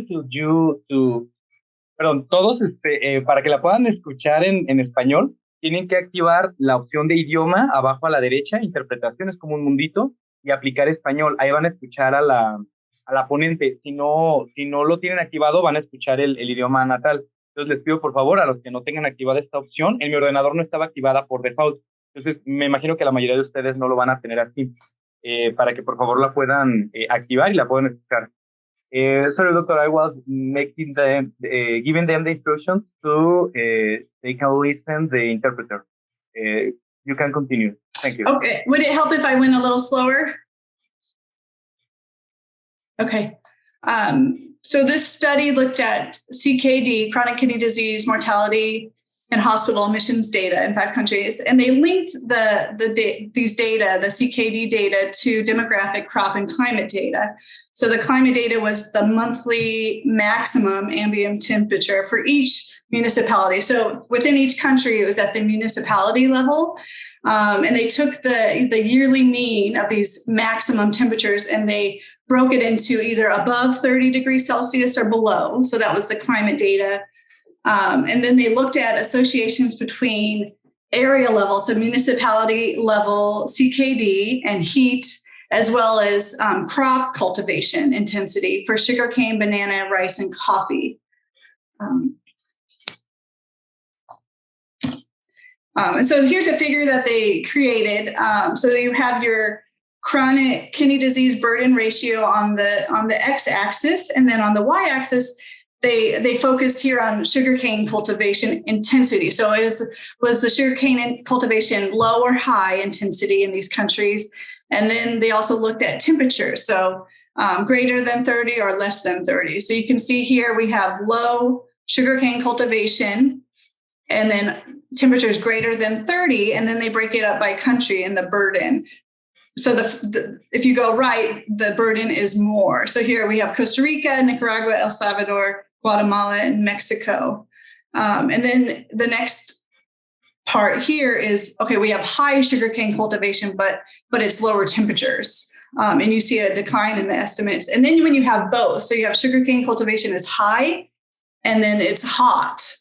You can see these estimates just explode here on the graph with the burden ratio. And so if you have intense sugarcane cultivation as well as heat, the Ckd burden was higher in those municipalities in these countries. And then here's another figure they showed in this publication, and it just is a map of the colors are the within country Ckd burden ratio, and red is high. And then it also showed the high cane density. High cane density here, but it just shows you the pockets. So here you have high CK burden and then high sugarcane density. So it's just a really interesting study that was just published, showing like a bigger picture of what's going on with heat and the different crops.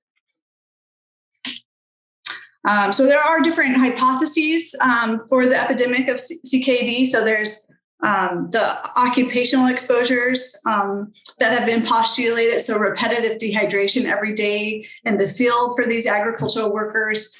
You have dehydration, it's hot, and then could you be having daily acute kidney injury, which could lead to chronic kidney disease. There's also a potential for a lot of environmental exposures. So nephrotoxic heavy metals in the drinking water, such as cadmium, uranium, lead, arsenic. And then agrochemical application at work and also at home. And then you could have like a bioaccumulation of these exposures chronically, which could harm your kidneys. And then other potential risk factors are non-steroidal anti-inflammatory drugs. And then poor nutrition could lead to Ckdu, tobacco, infectious diseases, heat stress, adaptation differences. So if you adapt to heat stress better, maybe you do better off and you don't have chronic kidney disease, as well as genetics. And also research is showing that it's probably a combination, that there's probably not one cause to Ckdu, but it's probably a combination of exposures and factors. So it could be you're dehydrated and then you're exposed to nephrotoxic metals, and that could lead to progression of chronic kidney disease.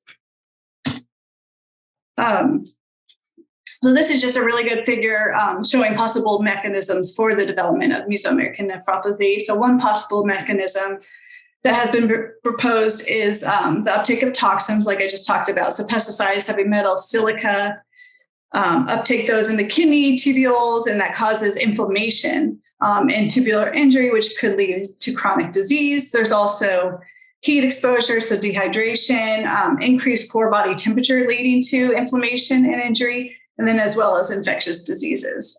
So this is just a good figure showing all the potential mechanisms that have been hypothesized. And this figure, or this paper that we wrote 2 years ago now, looks at the natural history of the disease, because it's really not well known how the disease progresses. And most of the studies that have been published are on short, acute, cross-sectional look. So we looked at 5 years of kidney function among sugarcane workers to get a better idea of the natural history of the disease. And it's just showing you how it varies between workers. So these are sugarcane workers in Guatemala. And we started with chronic or kidney disease data in 2012. So it was a retrospective look. So our study, I'll go into the study more later on, but our study is in 2016, and we collected kidney data starting in 2012. So we were able to look at kidney disease over time up till 2016, the time of our study.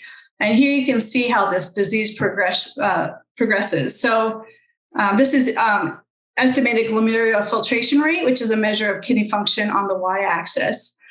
So below 90 is reduced kidney function, and below 60 is abnormal. So here, all the workers started off around the same point, and then you see some workers in green that maintain their kidney function, across those 4 years, and then you have those in yellow that have reduced kidney function. So they are slowly declining in kidney function. And then you have those in red here that have a sharp decline down. And it shows why are some maintaining their kidney function if they have the same exposure, and why are some having this great decline across 4 years. So it gave us some insight into the natural progression of the disease. And then just talking about the clinical course. So you have that subclinical disease period where you don't know how long that's occurring until you do have symptoms and you need to go to the hospital. So some people do stabilize and they improve when you remove them from occupational conditions of exposure. So they're having symptoms. Let's remove them from the work site, and then they've been shown to improve. So obviously, this disease can be fatal, but it also can be preventable if we catch it early on enough and we have clinical surveillance with these workforces. So I'm going to go into some of the work that our team's been doing in Guatemala with sugarcane workers, and just talking about putting it into a climate change perspective because of the heat stress and the dehydration. So we have a collaboration of Total Worker Health. So we have a partnership with Pantaleon, which is the principal producer of sugarcane in Central America. So our objective is to apply Total Worker Health principles to assess and improve health, safety, and well-being of workers in Guatemala, Nicaragua, and Mexico. And so our initial focus was to prevent chronic kidney disease of unknown origin, but we have expanded to other things, such as safety, hydration programs, hearing conservation programs. So it's taking that total worker health approach and initially looking at chronic kidney disease, but thinking, okay, how can we promote the health of these workers and reduce injury and disease? So these are the prevention strategies we've been taking with the company in Central America to address CKDU. So we're trying to manage heat-associated health risks. We know it's hot. It's hotter than it should be, and it's hard to say, okay, you need to stop working because this is their livelihood. As you all know, these workers need to work to make money, obviously. So it's hard to, and it's hot all the time, so you can't just take off months at a time of work. So let's manage the heat stress in the field. Let's put safe drinking water out. Let's give the workers electrolytes, allow them to rest, put shade policies for all these workers, and then establish protocols for slowing or stopping work if it's extremely hot. If you know that week's going to be really hot, maybe we shouldn't let the workers work a 6-hour work shift. Maybe we could shorten it to 4 hours. And then currently the sugarcane workers have incentive to cut more. So they get a minimum wage, but if they cut more, they get more money. So remove that incentive because the workers want to cut more, they don't want to rest. So it would be helpful if we remove those economic incentives. So chronic kidney disease, we still don't know the cause or the cause is, but we need to do something, right? We know that heat stress is bad. We know dehydration is bad. So let's do something. So we're applying the precautionary principle, which is a public health term, to have action. And even though not all the answers are there, so we can reduce potential nephrotoxin exposures wherever possible. And then we've also been conducting occupational and medical or in community medical surveillance and clinical follow-up. So with this company, the sugarcane worker company, they have a pre-harvest employment screening. So they check their health before they start the harvest season. And then they're doing regular screenings for chronic and acute kidney injury. And then monitor. So if we see someone with poor kidney function or there's a decline in kidney function, monitor them. So screen them more and conduct early referral and treatment. And then also education is very important, obviously, with workers and communities. Teach the workers the importance of hydration, electrolytes, rest and shade, including on the rest day. So these workers get 1 day of rest. And we know that they go to their own fields and work, but kind of educating these workers that they should, if they can, possibly take rest day and continue to hydrate on their rest day. Then educating workers on limiting the use of tobacco and alcohol. And then this works really hard. And we know that the workers have a lot of pain, but maybe using a different type of pain reliever instead of using NSAIDs. So this is all the work we've been doing with the agribusiness in Central America, Pantaleon, trying these different strategies. So not just doing one strategy to address CKDU, but doing a number of strategies. And these are some of the things we've been doing. So we've been doing intervention studies to increase their. Hold on, I have to look at my notes because this is in Spanish. Sorry. So this is ongoing research in Guatemala. So we've been doing like comparative effectiveness trials and interventions to maximize hydration, rest, and shade use. So one of the questions was like, well, we know electrolytes are good, but how much do we give to the workers? And then we've also been looking at nutrition studies, assessing if they're getting enough calories during the work shift. And then we've also been doing surveillance with biomarkers, so looking at their kidney function throughout the harvest to improve detection of kidney injury. And then we've been looking at, okay, what are the biological pathways of injury? How is this occurring? Why? And how early on? So looking at early markers of disease.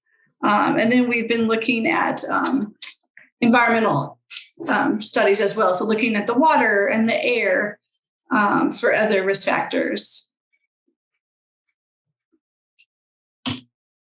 And so I just wanted to give a little more detail about sugarcane work in Guatemala, at least with Pantaleon. So the SAFRA is 6 months long. They start in November and they go until May. And Pantaleon hires about 7,000 workers a year. They come from different areas in Guatemala. So the regional workers, the zonal workers, and then the altiplano workers that come from other regions. And then the main field types are the cane cutters, where they cut with a machete and 8 hours a day, or you have the seeders who are seeding the sugar cane. And here's a couple pictures. And then for sugarcane cutters, they work 8 hours. It's intense labor, as you can imagine. They're in the sun all day. They're using machetes to cut 6 tons of cane on average a day. And like I said, they do have a minimum wage, but then they're incentivized to cut more. And then here are more of the practices in the field. So like I said, they have a pre-employment exam. And so if they have normal kidney function, they're hired for the harvest. And then there's certain policies in place. So we've been working with the company about their hydration policies. So workers are encouraged to drink 5 to 10 liters of electrolyte solution every day. And then they need to have access to potable drinking water and then have shade available. So here's some pictures. On the top, here's where they get their water. So it's brought to the field every day for the cane cutters. And then the bus brings in the sugarcane workers, and then they put up the shade for the workers. But a lot of times the workers don't go to the shade because, again, they want to keep cutting. And so they don't want to have to walk from the field to the shade. And then the workers are provided shin guards, goggles, and clothes and boots to keep them safe. And then there's nurse aides in the field. So the workers, if they're having heat stress symptoms or if they have an injury, they can go to the nurse aide. So I'm going to go into some of our studies we did with the sugarcane workers when we realized, okay, they need more water, they need more electrolytes. Let's do an intervention to help reduce kidney injury as well as Ckdu.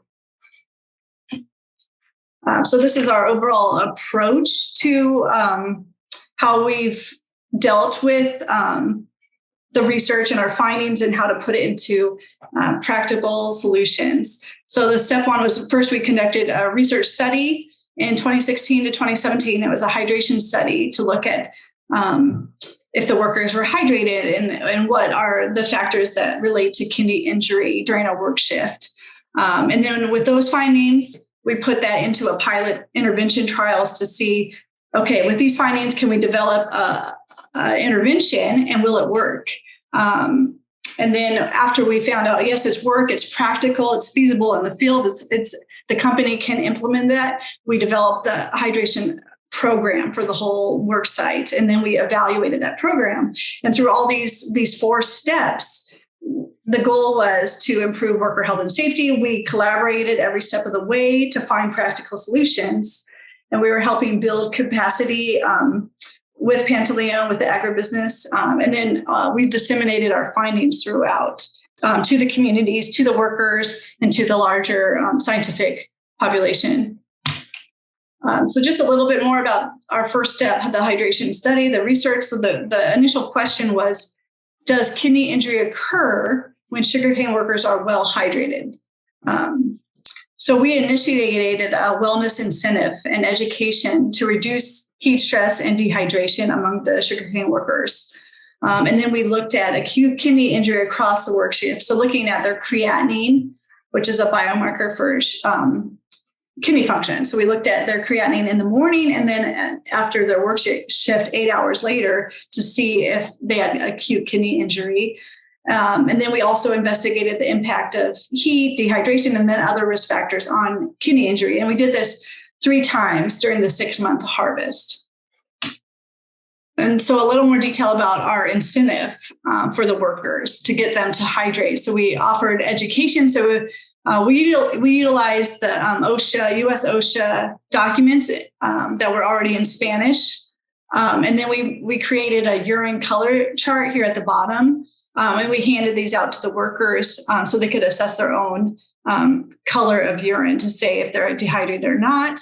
So a lot of education went into this intervention study. And then we offered an incentive. So if the workers arrived in the morning at the start of their work shift, if they were hydrated based on their urinary specific gravity, we gave them tokens.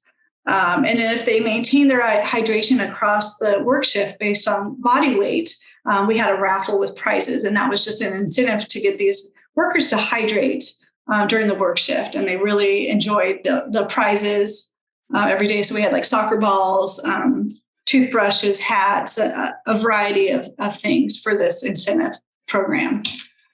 So some of the conclusions we found from this initial study was that water, rest, and shape protocols are necessary.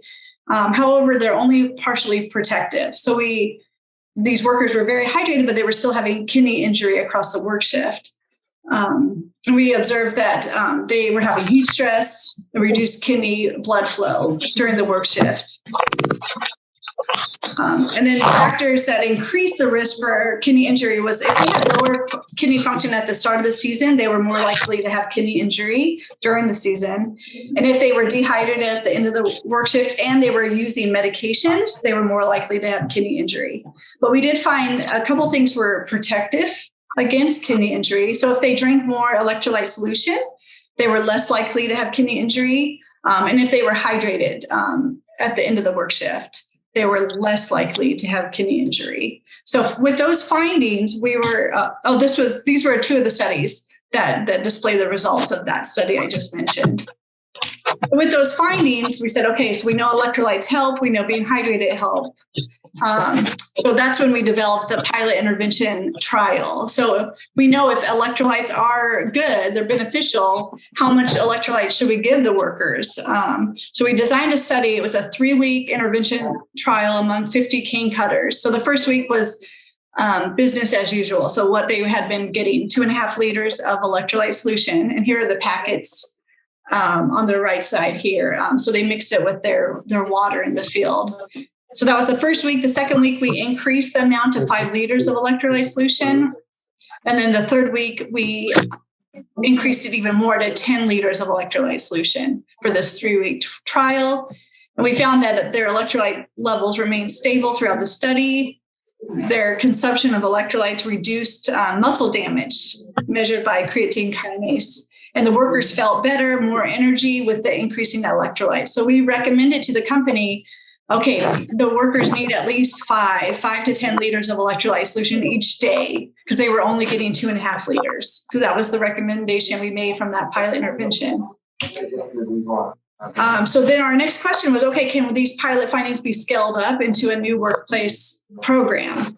So we worked with the company to develop the standard operating procedures for the new hydration protocol. So we were able to get 5 to 10 liters with using those packets of electrolyte to all the field workers, and then they could drink free water whenever they wanted. We did weekly evaluations during that harvest by the field nurses to make sure that they were getting the packets and that the workers were using them. And then our team also went to Guatemala and we did our evaluations of biomarkers to make sure that we were seeing the same effects as the research study, that their kidney function was going down, less muscle breakdown. So we did that 3 times. And then we also expanded to Nicaragua and Mexico with Pantaleon. So we evaluated their existing hydration programs as well. And then a summary of those intervention studies. is in this publication that's in Spanish by Lindsay Kreischer, who's on my team, if anyone wants to know more detail.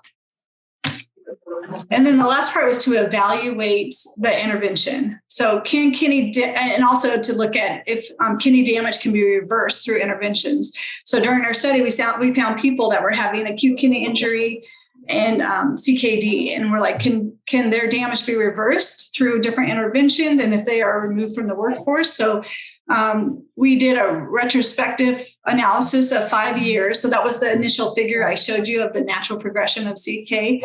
So from 2012 to 2016, we looked at 5 years of kidney data. And then we also looked at, can their trajectories be changed with this hydration intervention? So hydrating the workers, will their trajectory of kidney decline be reduced? So the conclusions we came that, so if you had a trajectory of decline of kidney function over multiple years, we discovered that they had more kidney injury during our intervention study, and that they benefited from water, electrolytes, rest and shade, health protection, educational interventions. So early screening and education can reduce kidney damage that we identified. And that's in this paper right here that our team put out. Workplace screening identifies clinically significant, potentially reversible kidney injury. So here's just the figure of the intervention study. So I showed you the 4 years prior to this.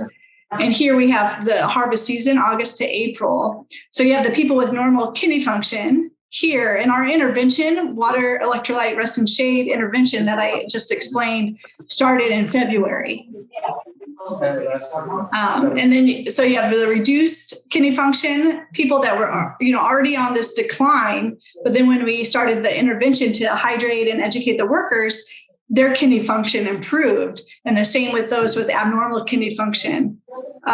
They were on this decline, and then our intervention with water, rest and shade, and electrolytes, they also improved from February to April. So this was a big finding because we said, okay, they already have kidney damage, but they can improve with workplace screening and to identify them early. And then an additional study we did in terms of like heat stress, we looked at the sugarcane workers across a 6-month harvest.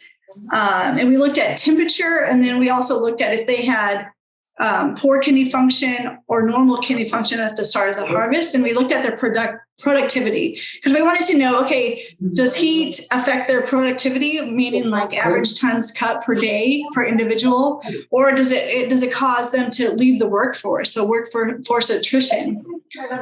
And then how does heat play in a role here? So this figure is busy, but I'll explain it here. So on the y-axis here, we have wet bulb temperature, which is a measure of how hot it is. And then we have the harvest season, November to May on the x-axis. And then on this other y-axis on the right side, we have average daily sugarcane production tons. So here we have the red line, which is wet bulb flow temperature. So you can see it changes. So it starts off really hot and it goes down in January and February, but goes back up. And then we have the productivity. So average daily tons of sugarcane cut on the normal people that have normal kidney function and the dotted line. And then the black line is the poor kidney function. But our results show that as it got hotter, productivity went down 3%. So they couldn't cut as much cane the hotter it got. And then the workers with impaired kidney function cut way less, 3% less than those that had normal kidney function. And then those that had poor kidney function at the start of the harvest, they were more likely to quit their job. So it was showing that, if you have chronic disease and heat, you're going to have less productivity, or more people dropping out of the workforce. Ongoing research. So I'll talk about the research we have going on right now. Wait, let me find my slide for this because it's in Spanish. So future studies, should wait, I need to find my study here. Sorry, hold on one sec. Okay, so we need to improve the case definition. So right now there's not approved on case definition of CKDU. We need more longitudinal studies of populations high at risk. We need to know more about the natural history of illness. And what's really missing is does acute kidney injury lead to chronic kidney disease of unknown origin? We really don't know that right now. So if these workers are having kidney injury throughout the harvest, are they more likely to have chronic kidney disease of unknown origin? We need to refine, occupational health surveillance. We need to improve detection through programs at the work site. And then better clinical treatment. And we just need a better understanding of etiological factors. It's still unknown what the main causes are. So those are next steps for research with CKDU. And then this is our ongoing research. We have several studies right now funded by the National Institute for Health in the U.S. So we're analyzing heavy metals in the urine, air, and drinking water. So we're looking at uranium, arsenic, cadmium. We're also looking at agrochemicals, and then we're looking at particulate matter, 2.5 and 10, and silica and glyphosate in the air.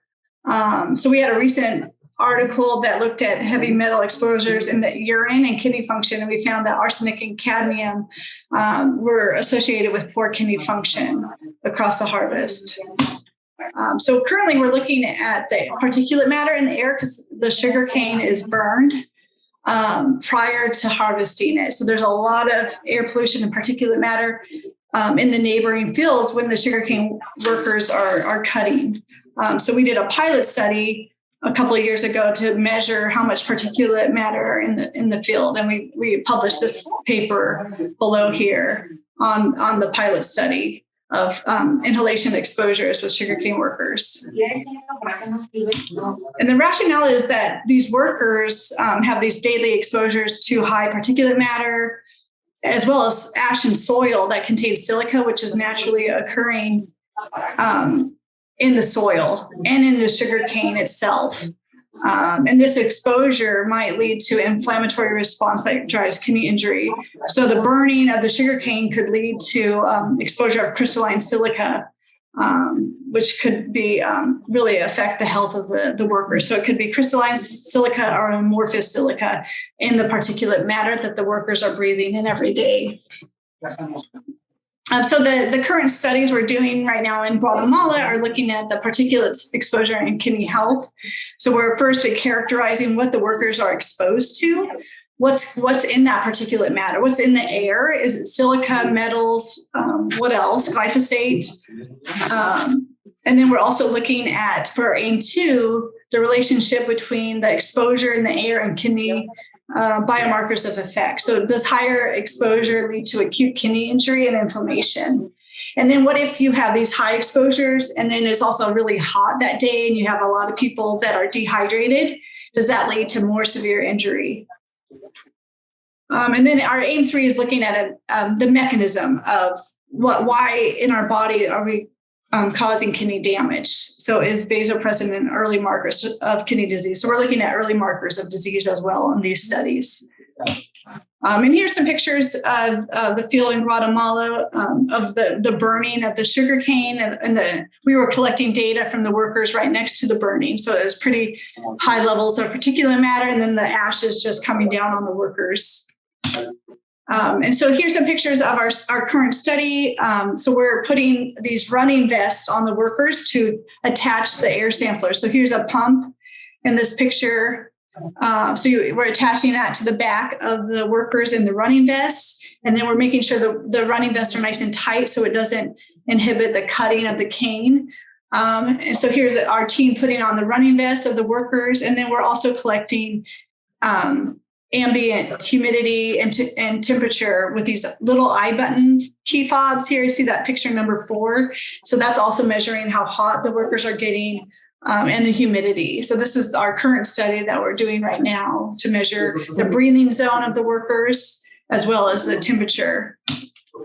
And then with these studies, we're also looking at the community exposures, I'm leading a study right now looking at women workers as well as community members and what they're exposed to in the air and then also in the drinking water. And then these, thinking about Ckdu and if it's caused from climate extremes and heat waves and how it could damage, just like the bigger global picture with these workers. It's damaging their health. It's a rise to healthcare costs. People are losing their jobs. There's reduced productivity, which leads to economic loss and food insecurity, not only for the workers and their families, but globally, food insecurity. Because it's getting hot everywhere, as we hear in the news. And that's the end of my presentation. And I'll take any questions. I'm sure that was a lot of information. So thanks for listening.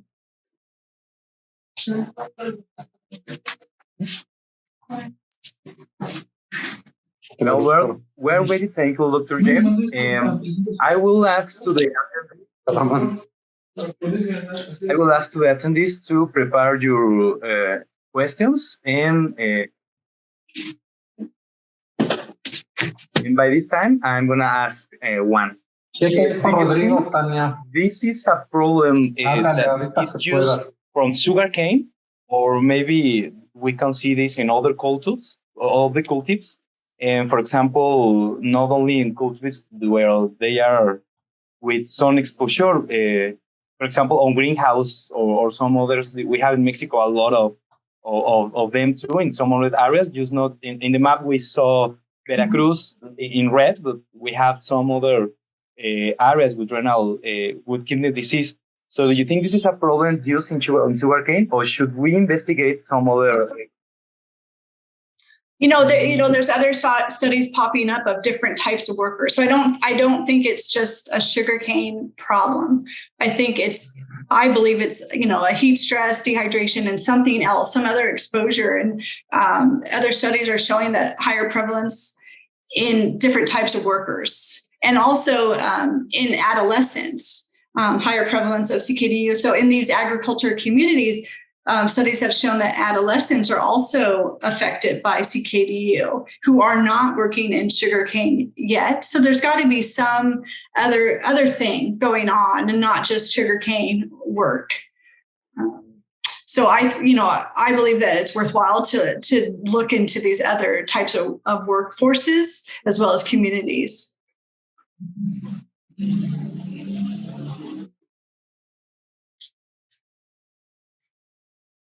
Does that answer your question? Thank you, Doctor. We have some other questions. Okay. There is a potential relationship between drug abuse and the chronic kidney disease in these workers? This because the consumption of this substance can occur to compensate the lack of rest or resist long hours. Illegal drugs. Illegal drugs.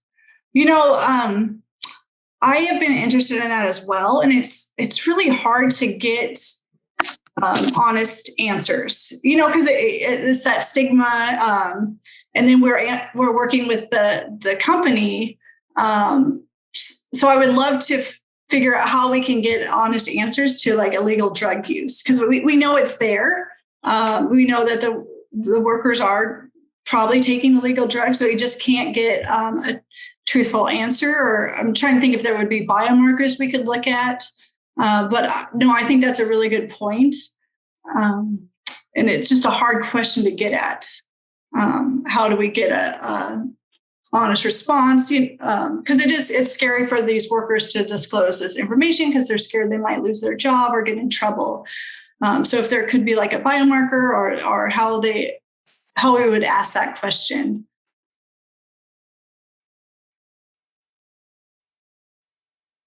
Thank you, Dr. James.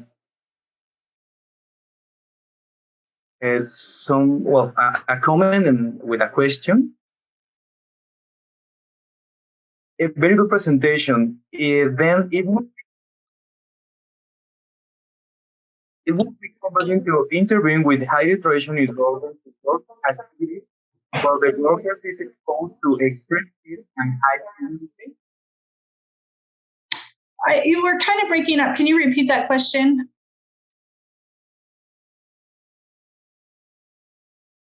I didn't fully understand that. Sorry.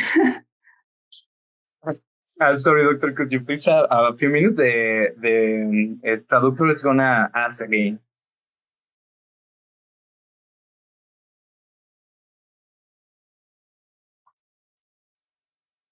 La digo en inglés y la traducen. Then it will be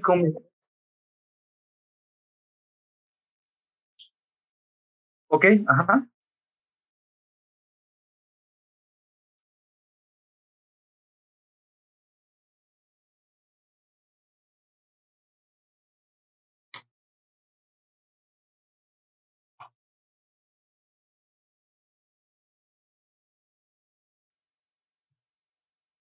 No la escuchamos, perdón.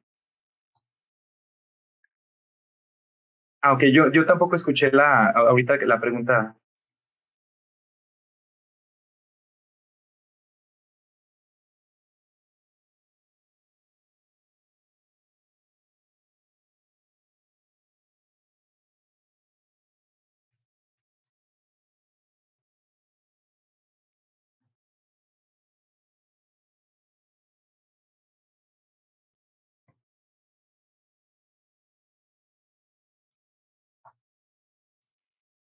No, yo te escuché, pero la doctora no.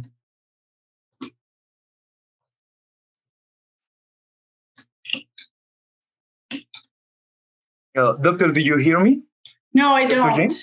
Sorry, it's breaking up, but I can hear you now. Yes, sorry. Can you hear me? Yes, I can hear you. Thank you. We have some troubles with the sound. Well, the question is, then it will be convenient to intervene with hydration in other work activities where the worker is exposed to extreme heat and high humidity. I'm gonna repeat it in Spanish for attendees.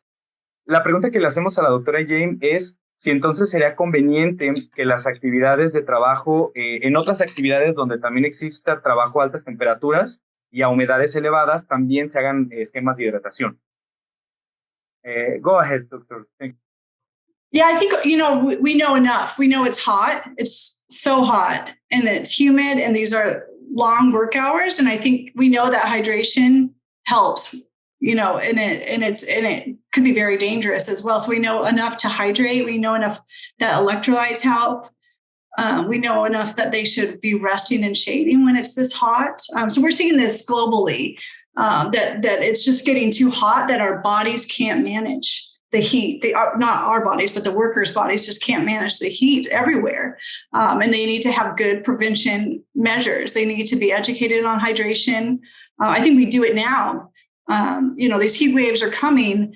These workers need to be hydrated. They need to know why they should be hydrating. They need to be provided access to electrolytes and rest. I think that's really important right now, that it's a strategy that we can do that's practical and feasible. Get these workers water and electrolytes and educate them.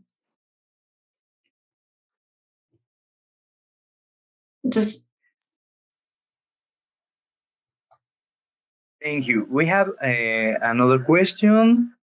Well, they ask if you work with the family of the workers in this story you show us, because they generally, the children will do the same job as their parents.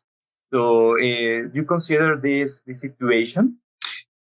We've considered this, and we work with the company, and they only hire people that are 18 and older at their company. But that's not to say like the children are going somewhere else for work.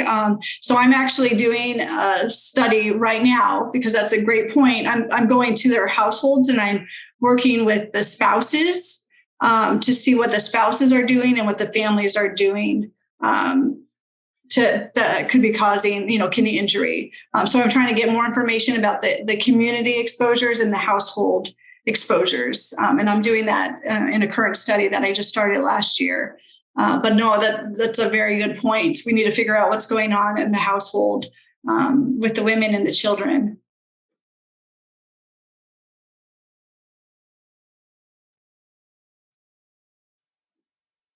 Thank you, Doctor. We have some other question. Will the hydration of sugarcane workers have to be adjusted to the temperature and the work overload? Well, the harvest in Tabasco begins in December with a low temperatures and ends in June and July with the highest temperature of entire years in the country. Yeah, I mean, there should probably be, kind of like what we did with the pilot assessment to see, because it's not going to be the same hydration measures for every workforce. So you should probably go in and work with the company and doing an intervention trial. Let's see what the workers need for different time periods. But no, that's a good point, because you don't want them to like overhydrate. You want it to be related to the temperature. So I would say like going in and doing a trial to see how much they need, how much they want during the different parts of the year. So they're working in lower temperatures in Tabasco. Okay. So they're not working during the hottest part of the year, which is good, but they probably should still be hydrating just because that work is so intense. Even though it might not be the hottest part of the year, it still probably is hot and intense work. So we should be measuring, doing an assessment of their hydration.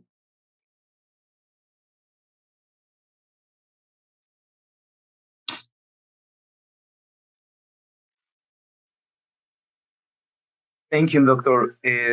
They have another question. I'm sorry, there's a lot of questions, but this is a very interesting topic. Have you considered to recommend to put the hours of work as a part of the interventions? We did yes, we have. Short answer. We've recommended reducing the hours, and then we did a pilot intervention to reduce the hours. So they normally work 8 hours. And then we did a pilot where they shortened their work day to 6 hours. So we cut it by 2 hours. So they weren't working at the hottest part of the day. And what we found was that the workers still worked as hard. So they didn't get as much rest, because in their minds, they were like, I still need to cut the same amount of cane. So it was a shorter work shift, but just more intense. And the workers didn't like it at all. Even though we tried to convey to the workers that they didn't need to cut as much, it was still ingrained in them that they needed to cut as much just to make money. And so they worked more intensely in a shorter amount of time. And the workers didn't like it when we tried to do the pilot intervention in Guatemala.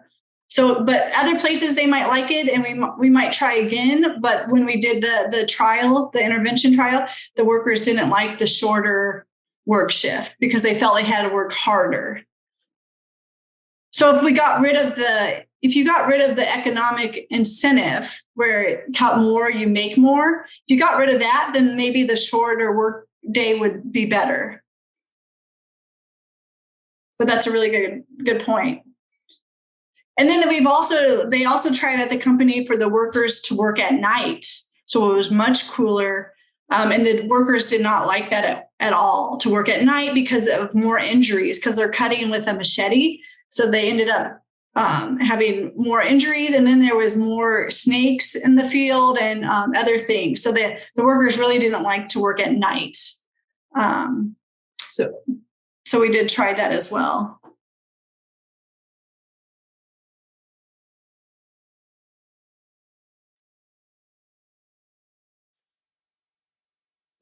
Well, I think that's all the questions or attendees have.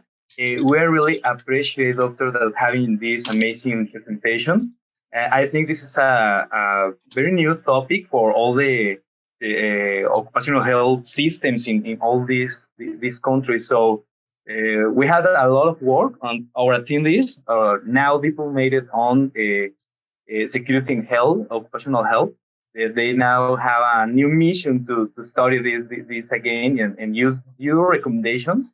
And we are very excited to read your new papers and these new researches that are going on. So we have more information. So thank you very much, Dr. Jamie. Thank you. And feel free to email me. I put my email in the chat. So if you have more questions. Okay, thank you very much. Bye-bye. Bye.